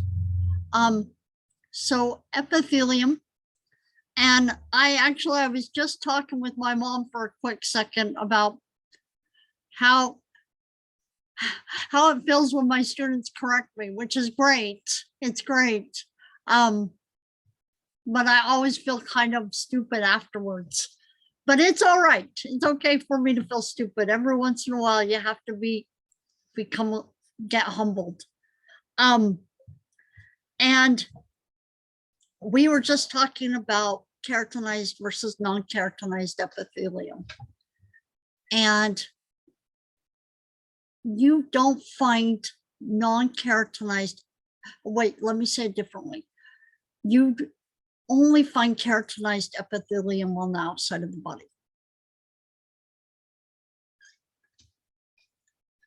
So if you have non-keratinized and keratinized epithelium, you'll only find keratinized epithelium on the outside of the body. Remember, its major purpose of the keratin is mainly to put a waterproof barrier, water-resistant barrier.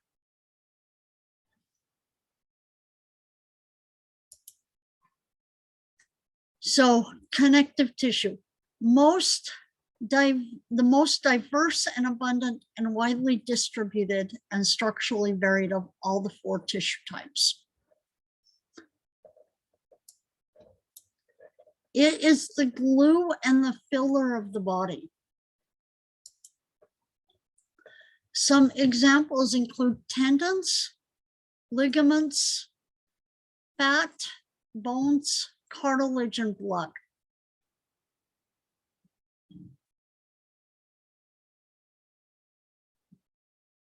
So some basic characteristics of connective tissue.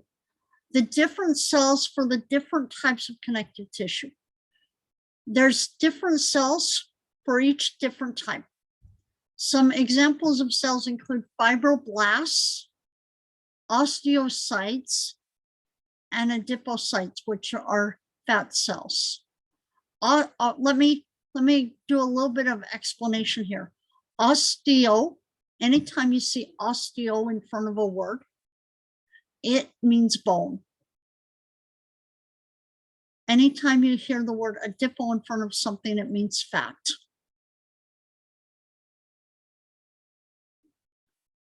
So protein, the other things that you'll find in connective tissue are protein fibers like elastic fibers, collagen fibers, and reticular fibers. There's also a lot of ground substance. However, different connective tissues can vary in the amount of ground substance that is found. But there's a mixture of proteins and carbohydrates with variable amounts of salts and water. The protein fibers and the ground substance are what are going to make up the extracellular matrix.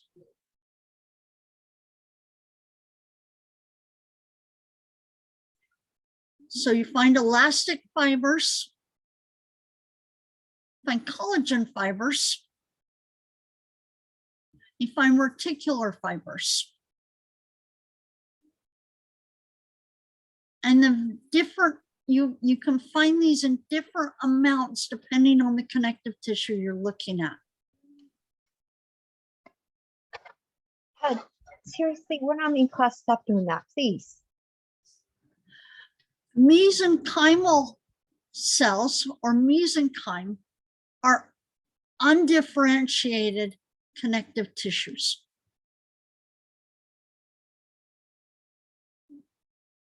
So connective tissue that hasn't decided how it's going to differentiate yet.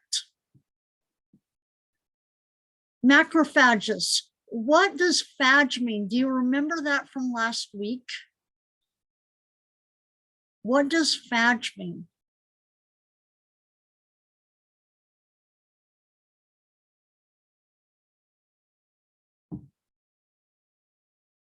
Somebody tell me, what does phage mean?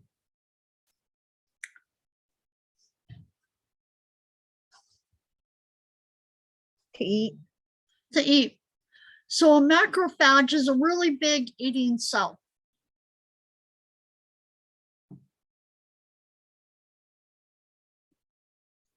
So different functions of connective tissue. It's involved in physical protection, providing a support and structural framework, the binding of structures, storage and transport, and immune protection.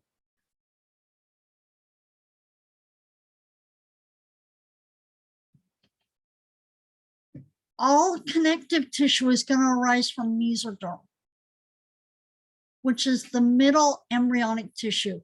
In embryos,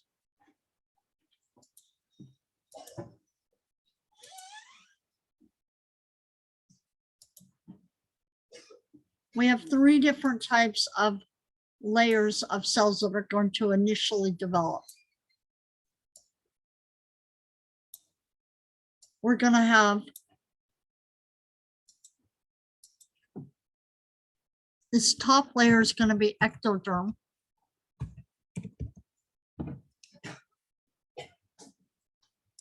This next layer, and I find it the easiest because it's going to be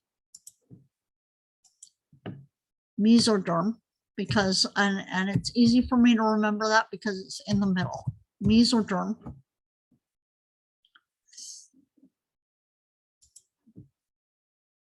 And this one is going to be endoderm, meaning it's the most inner layer. So all connective tissue is going to arise from the mesoderm.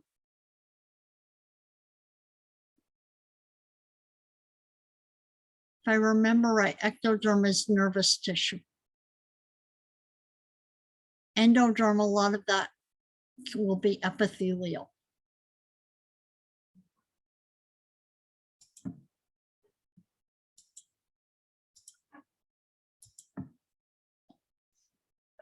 So 2 types of embryonic connective tissue. Remember this mesenchyme, which I told you was undifferentiated connective tissue.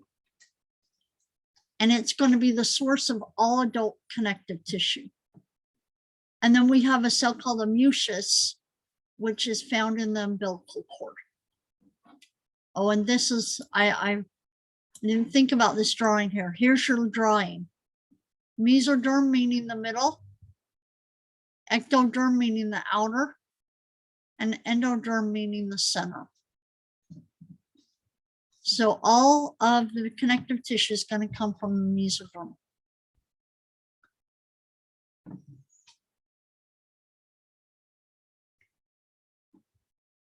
So initially in embryos, all of the connective tissue, because a lot of it is undifferentiated, is going to be mesenchymal cells.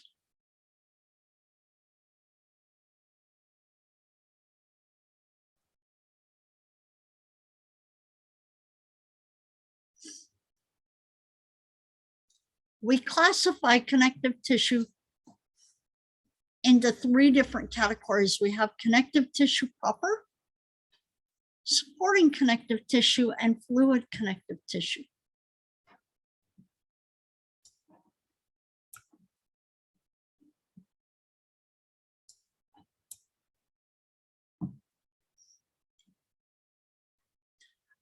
Of the connective tissue proper, there's loose connective tissue that's got fewer fibers and more ground substance. Dense connective tissue that's got more fibers and less ground substance. Supporting connective tissue, which is bone and cartilage. And fluid connective tissue, which is the blood. So connective tissue proper, loose and dense connective tissue. Supporting connective tissue, cartilage and bone. A good way to remember that supporting cartilage is, what do your bones do? They support your body, right? In a very basic way, they support your body. Cartilage is also attached to bones. And there, it's also a main, like your ear structure, the tip of your nose, cartilage, it's supporting. And the fluid connective tissue is blood. All of the other tissues that aren't cartilage, bone, or blood are going to be connective tissue proper.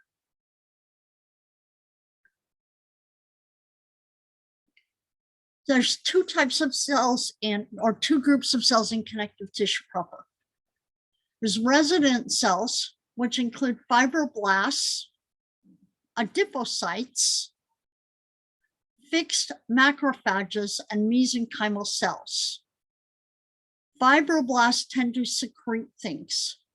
We haven't talked about this yet, but when you think of the word blast, and it's a building cell. It's a cell that's involved in building things. And fibroblasts tend to secrete a lot of matrix because they build it up.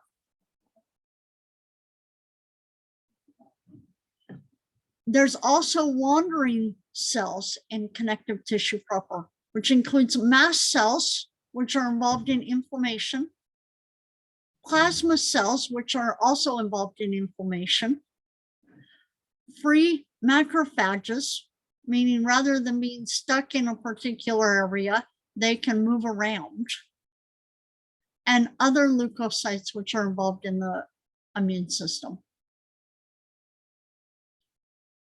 Leukocytes, another word for leukocytes, are white blood cells.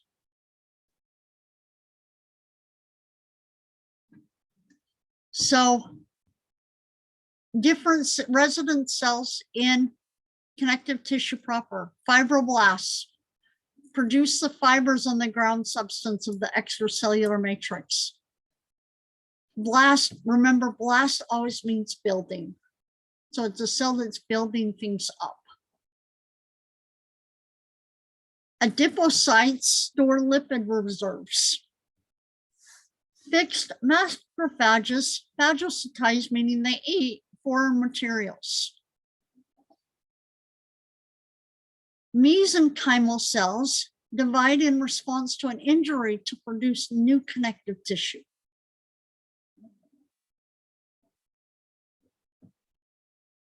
Wandering cells. All of these are involved in the immune system function. Mast cells are going to release histamine and heparin to stimulate local inflammation. Plasma cells produce antibodies. Free macrophages phagocytize foreign materials just like the fixed ones do, but these can move around and the fixed ones don't. And other leukocytes that attack foreign materials.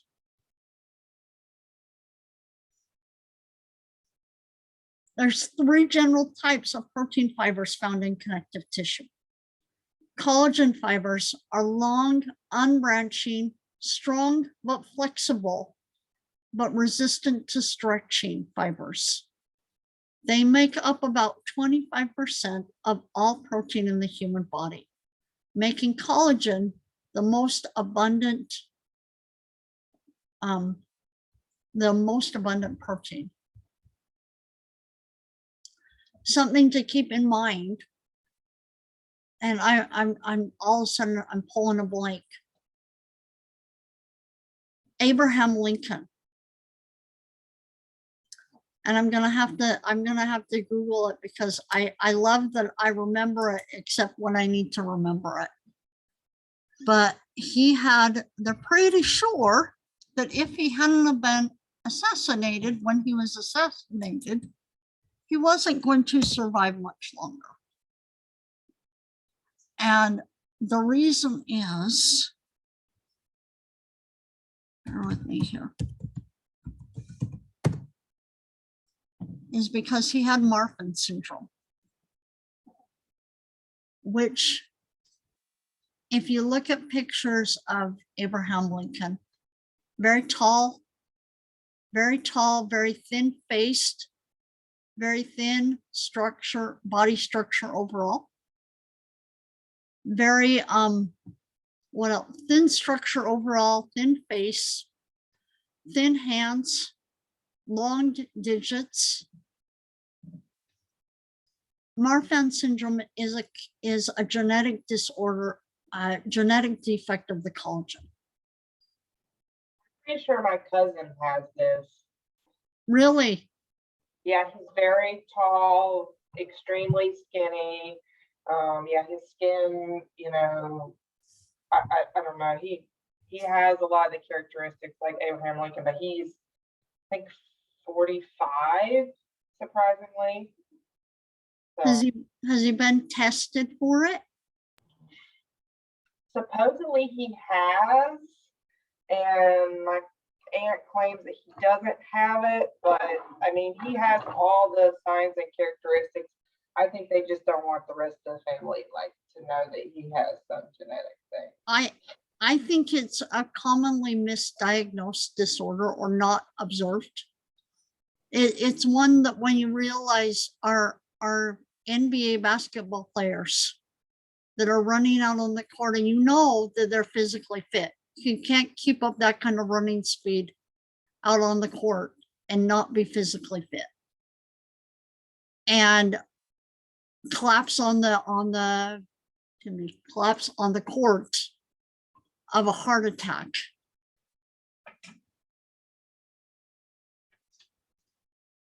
Oftentimes that is probably related back to Marfan syndrome, which affects, because it says, going back here, 25% of all protein, meaning that this is affecting 25% of all your tissue.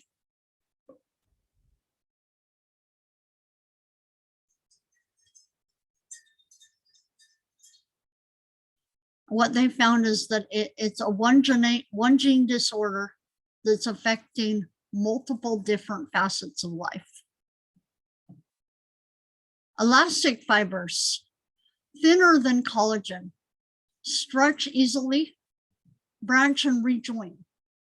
These fibers allow for structures such as blood vessels to stretch and relax. Or next semester, you'll talk about elastic arteries versus muscular arteries. These are elastic arteries. Reticular fibers. Reticular means a net. So this is a net. This is a thinner than collagen fibers that form a branching woven framework. These are found in areas where we have a lot of filtration, like the liver, the lymph nodes, and the spleen.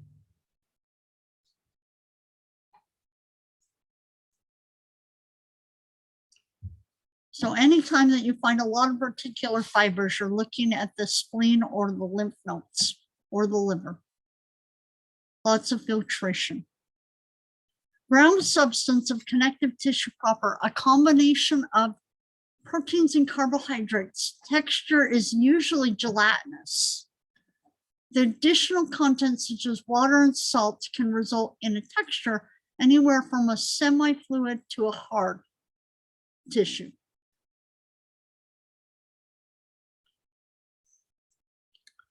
So remember that we're still talking about connective tissue proper. There's loose and dense connective tissue. Loose connective tissue serves as the body's packing material, found in spaces around organs. Different types include areolar, adipose, and reticular tissue. I like areolar is the loosest tissue. It looks kind of airy, has a lot of air pockets in it. Dense connective tissue is strong fibers packed tightly together. Dense, regular, dense, irregular, and elastic. This is what you'll find tendons made out of.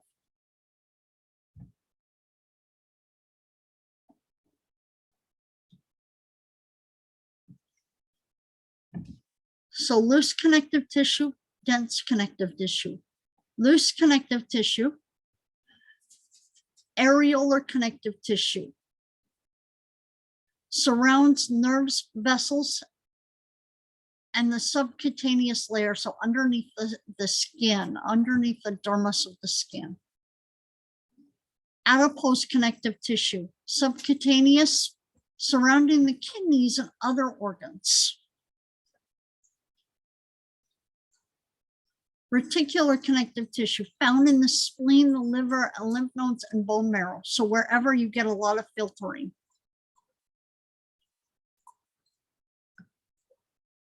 Dense regular connective tissue, or dense connective tissue, dense regular being in one of them, dense irregular based on the pattern, the fiber of, the pattern of the fibers.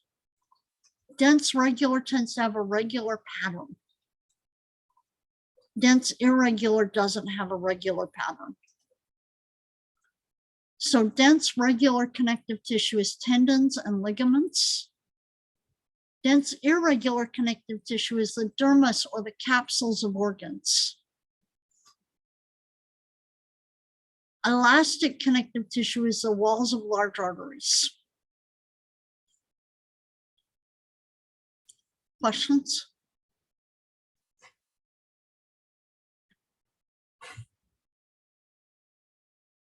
So areolar connective tissue contains fibroblasts. It's got a lot of extracellular matrix to it. A lot of ground substance. And it looks, the easiest way that I can do to distinguish this one from other tissues is it looks really airy. There's a lot of air pockets in it. A lot of air pockets in it. And you'll see when we compare it to others that it looks very airy, looks very like there's a lot of space in it.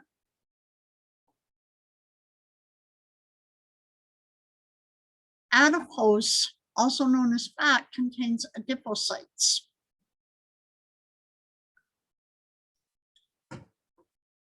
And usually the whole entire part of the cell is filled with fat and the nucleus is pushed out to the side.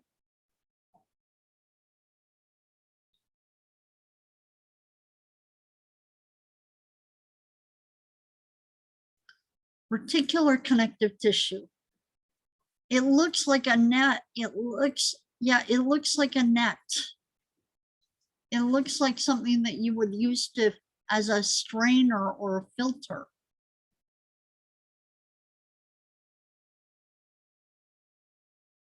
And it contains reticular fibers, fibroblasts, and leukocytes.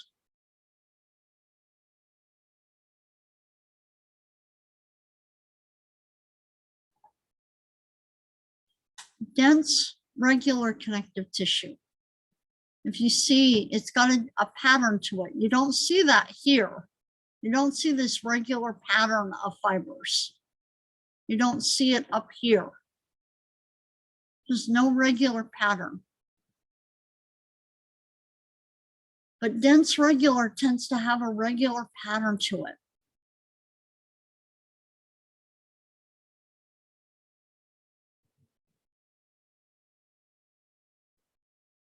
So collagen fibers that are aligned parallel to the applied force.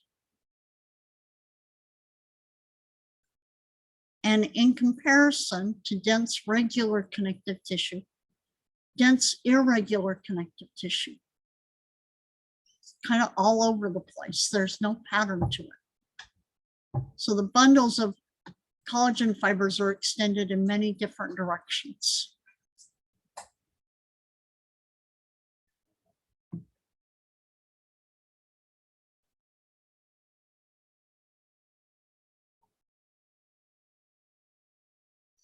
Another one.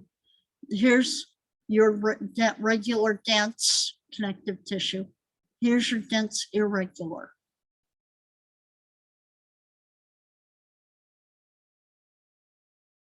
They both have a lot of collagen fibers in them. The reticular connective tissue has a lot of reticular fibers in it.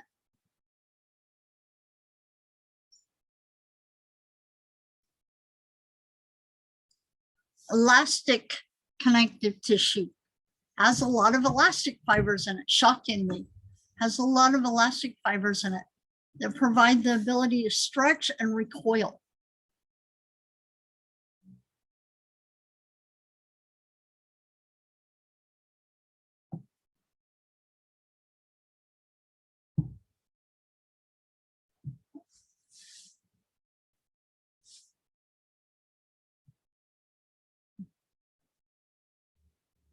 So looking at a summary slide of the different types of connective tissue proper.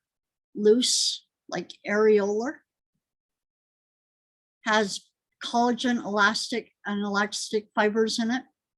Dense, irregular tends to have collagen fibers in it with fibroblasts with no regular pattern to it. Dense, regular connective tissue has a pattern to it, and it's just collagen fibers and fibroblasts.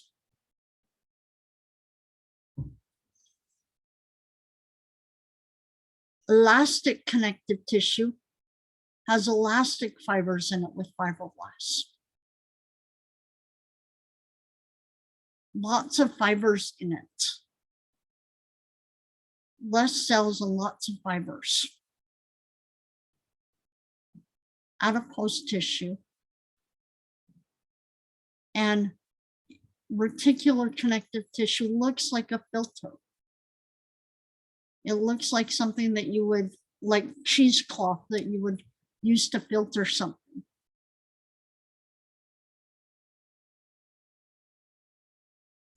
Questions about connective tissue proper?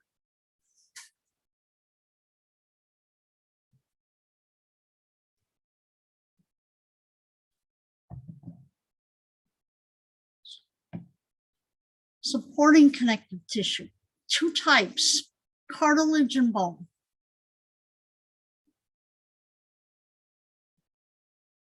Cartilage has a firm gel-like extracellular matrix composed of protein and ground substance. The cells are called chondrocytes. Chondro means cartilage. So anytime you see the word chondro, it means cartilage. Cytes always mean cells. So chondrocytes are cartilage cells. Chondrocytes occupy small spaces enclosed by their extracellular matrix called lacunae. Lacunae are cavities. And cartilage is made to support and withstand deformation.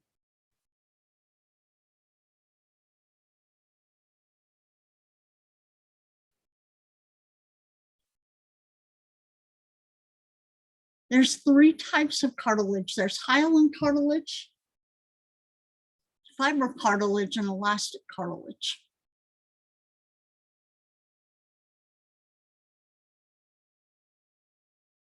Hyaline cartilage is the most common type, but it's also the weakest. Hyaline means glassy. It means like polished, glassy, smooth surface to it. There's a lot more extracellular matrix here. Here's your chondrocytes. Let me zoom in a little bit.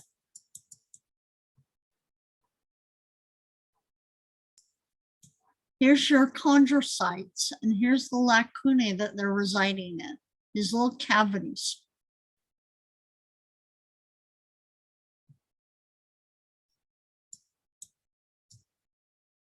Right down here. Here's your chondrocytes residing in these little lacunae.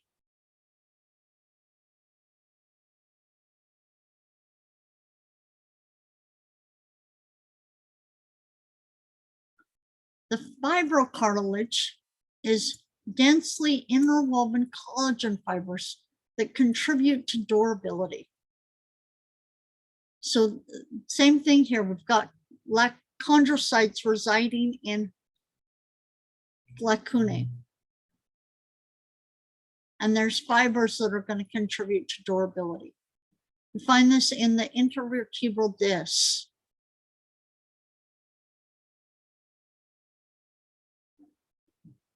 These I found tend to be more in chains. You don't see that so much here. Long chains. Fibrocartilage, you tend to find it in more chains.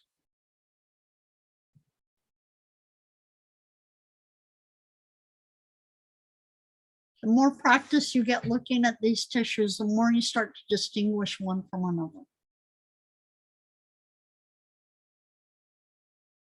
And if you want some practice, go in and just Google these different tissues and look at images on Google. And you'll start to see that there's patterns to how they look. When you mean chains, do you mean that the cells are kind of just locked together? Say it one more time. Max, say it one more time. Max? Something about interlocked together. I would say yes. They're locked together in chains.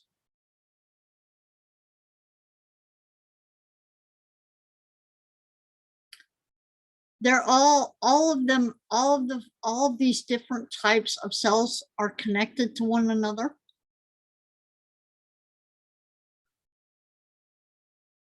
But these are more connected to one another in chains.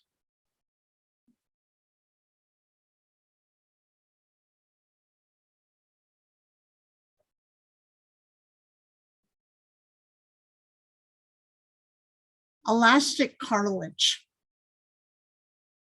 has a lot of elastic fibers in it, with chondrocytes that are residing in lacunae.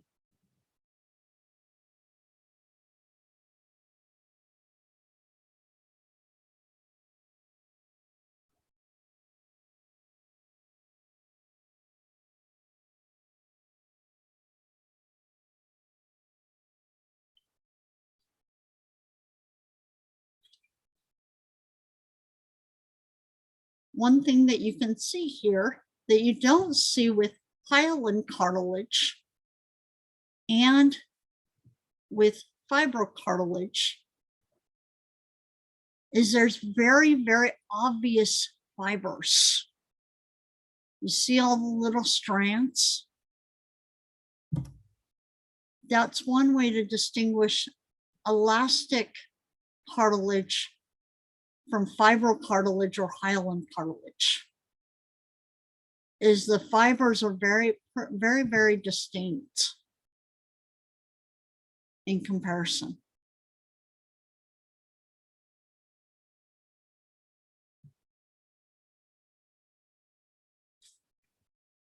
Bones, remember osteo means bone.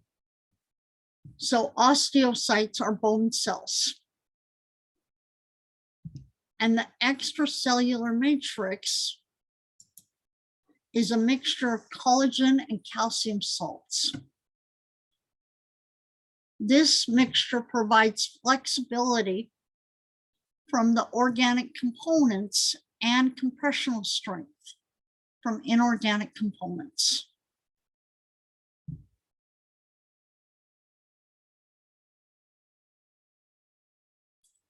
Provides a hardness.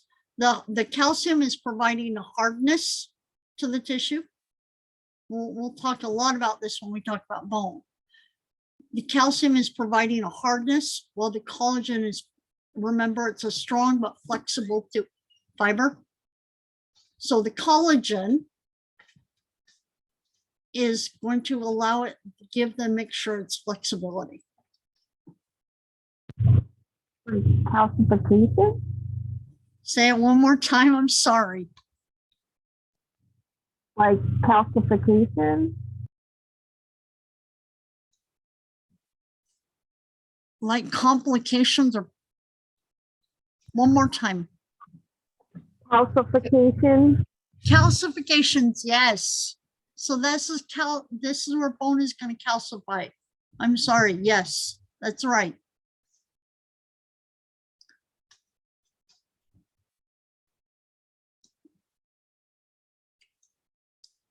So bone calcified matrix arranged in osteons. Osteons are rings. Here's their concentric rings. They look like a tree trunk.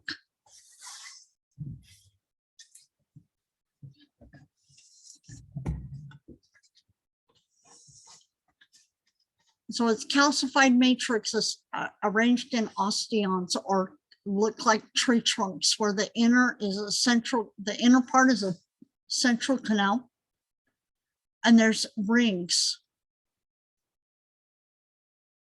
that are connected together. And this is why I didn't want to say that the one, the fibrocartilage was the only one that were strongly connected together. These are very strongly connected together. And they don't move either. There's little things called caniculi, canals, and then caniculi meaning little tiny canals, are connecting the individual osteocytes within the lacunae to one another.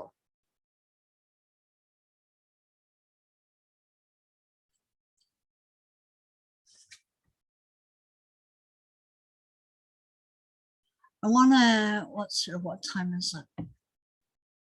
Let me say one thing really quickly about these cartilage cells.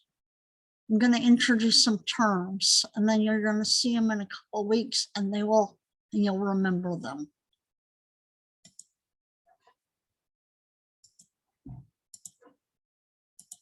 So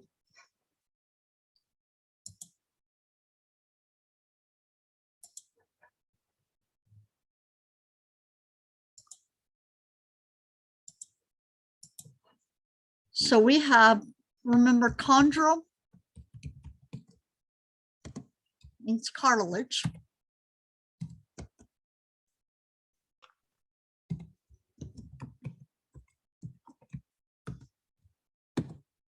Osteo means bone. When something ends in the word sites, it means that it's a cell. And oftentimes it's a maintenance cell. It's just there to maintain. In many ways, it can become a building cell or a destructive cell, but a lot of times it's there to maintain. So like a cell that can become one or the other, depending on what's needed. But always, it just means a cell. Site always means a cell. When something ends in the word blast, not what I spelled, blast, it means that it's a building cell. It means that it's secreting something or it's building something. And last one that we haven't seen here, but I'll bring it up because it's the opposite of a building cell, is a clast, which means that it's breaking things down. So you can think of a site oftentimes there are exceptions, but oftentimes a site is a cell that can differentiate into a building cell or a clast, a breaking down cell, depending on what's needed.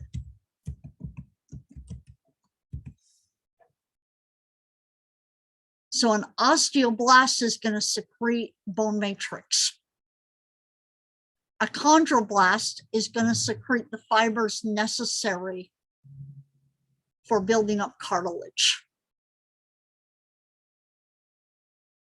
A chondrocyte, once it's built up and secreted a bunch of matrix, this chondroblast is going to become a chondrocyte that's trapped within a lacunae.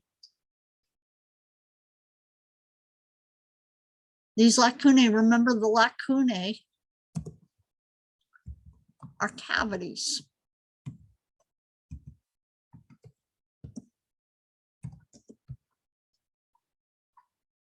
They're cavities.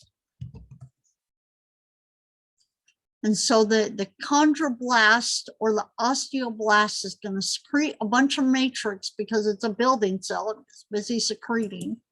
You can also call it secreting here. And eventually it's going to find itself stuck in the stuff it's secreting. The matrix is secreting.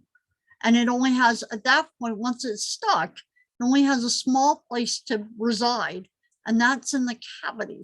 That's the only space it has, is the cavity that's left. This will make more sense in a little while because we'll go through it again. But that's how the supporting connective tissue is formed. Is that you've got cells that are building things up and then they're stuck. And that's why they're residing in these cavities, is because they really can't move around.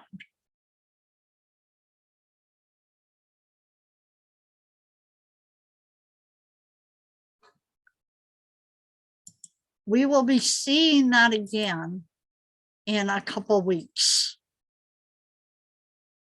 And so if it's not clear at that moment, it will become clear. So last connective tissue, the fluid connective tissue or blood, is composed of plasma, which is a watery ground substance containing protein fibers, erythrocytes, remember that site means cell, urethra means red, so a red blood cell, leukocytes, white blood cells, leuko means white or clear, so white or clear blood cell. Platelets are fragments of blood cells that are involved in blood clotting. And the erythrocytes, the leukocytes, and the platelets are the formed elements of blood, meaning they're membrane enclosed. Within this fluid connective tissue, there's erythrocytes, platelets, and leukocytes, and the plasma contains many soluble proteins.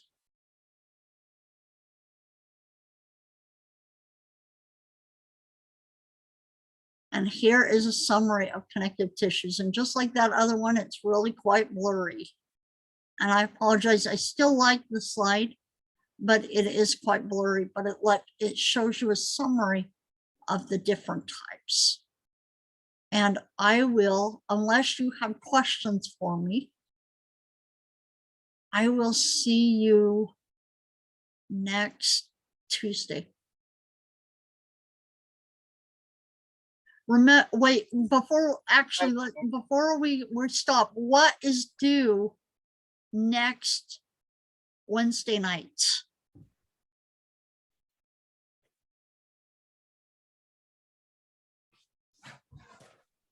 Be chapter 1 quiz if you haven't done it yet, or if you want to retake it. Yep, the chapter 1 quiz. What else? The lab. Go ahead, I'm so sorry. I was saying, isn't it the lab? So there's two parts to this one. There's one part A and part B of these connective tissues, A and B. And have a wonderful rest of your week. Thank you so much. You're welcome. Thank you. You're welcome. Thank you, you too. You're welcome. Thank you. Thanks.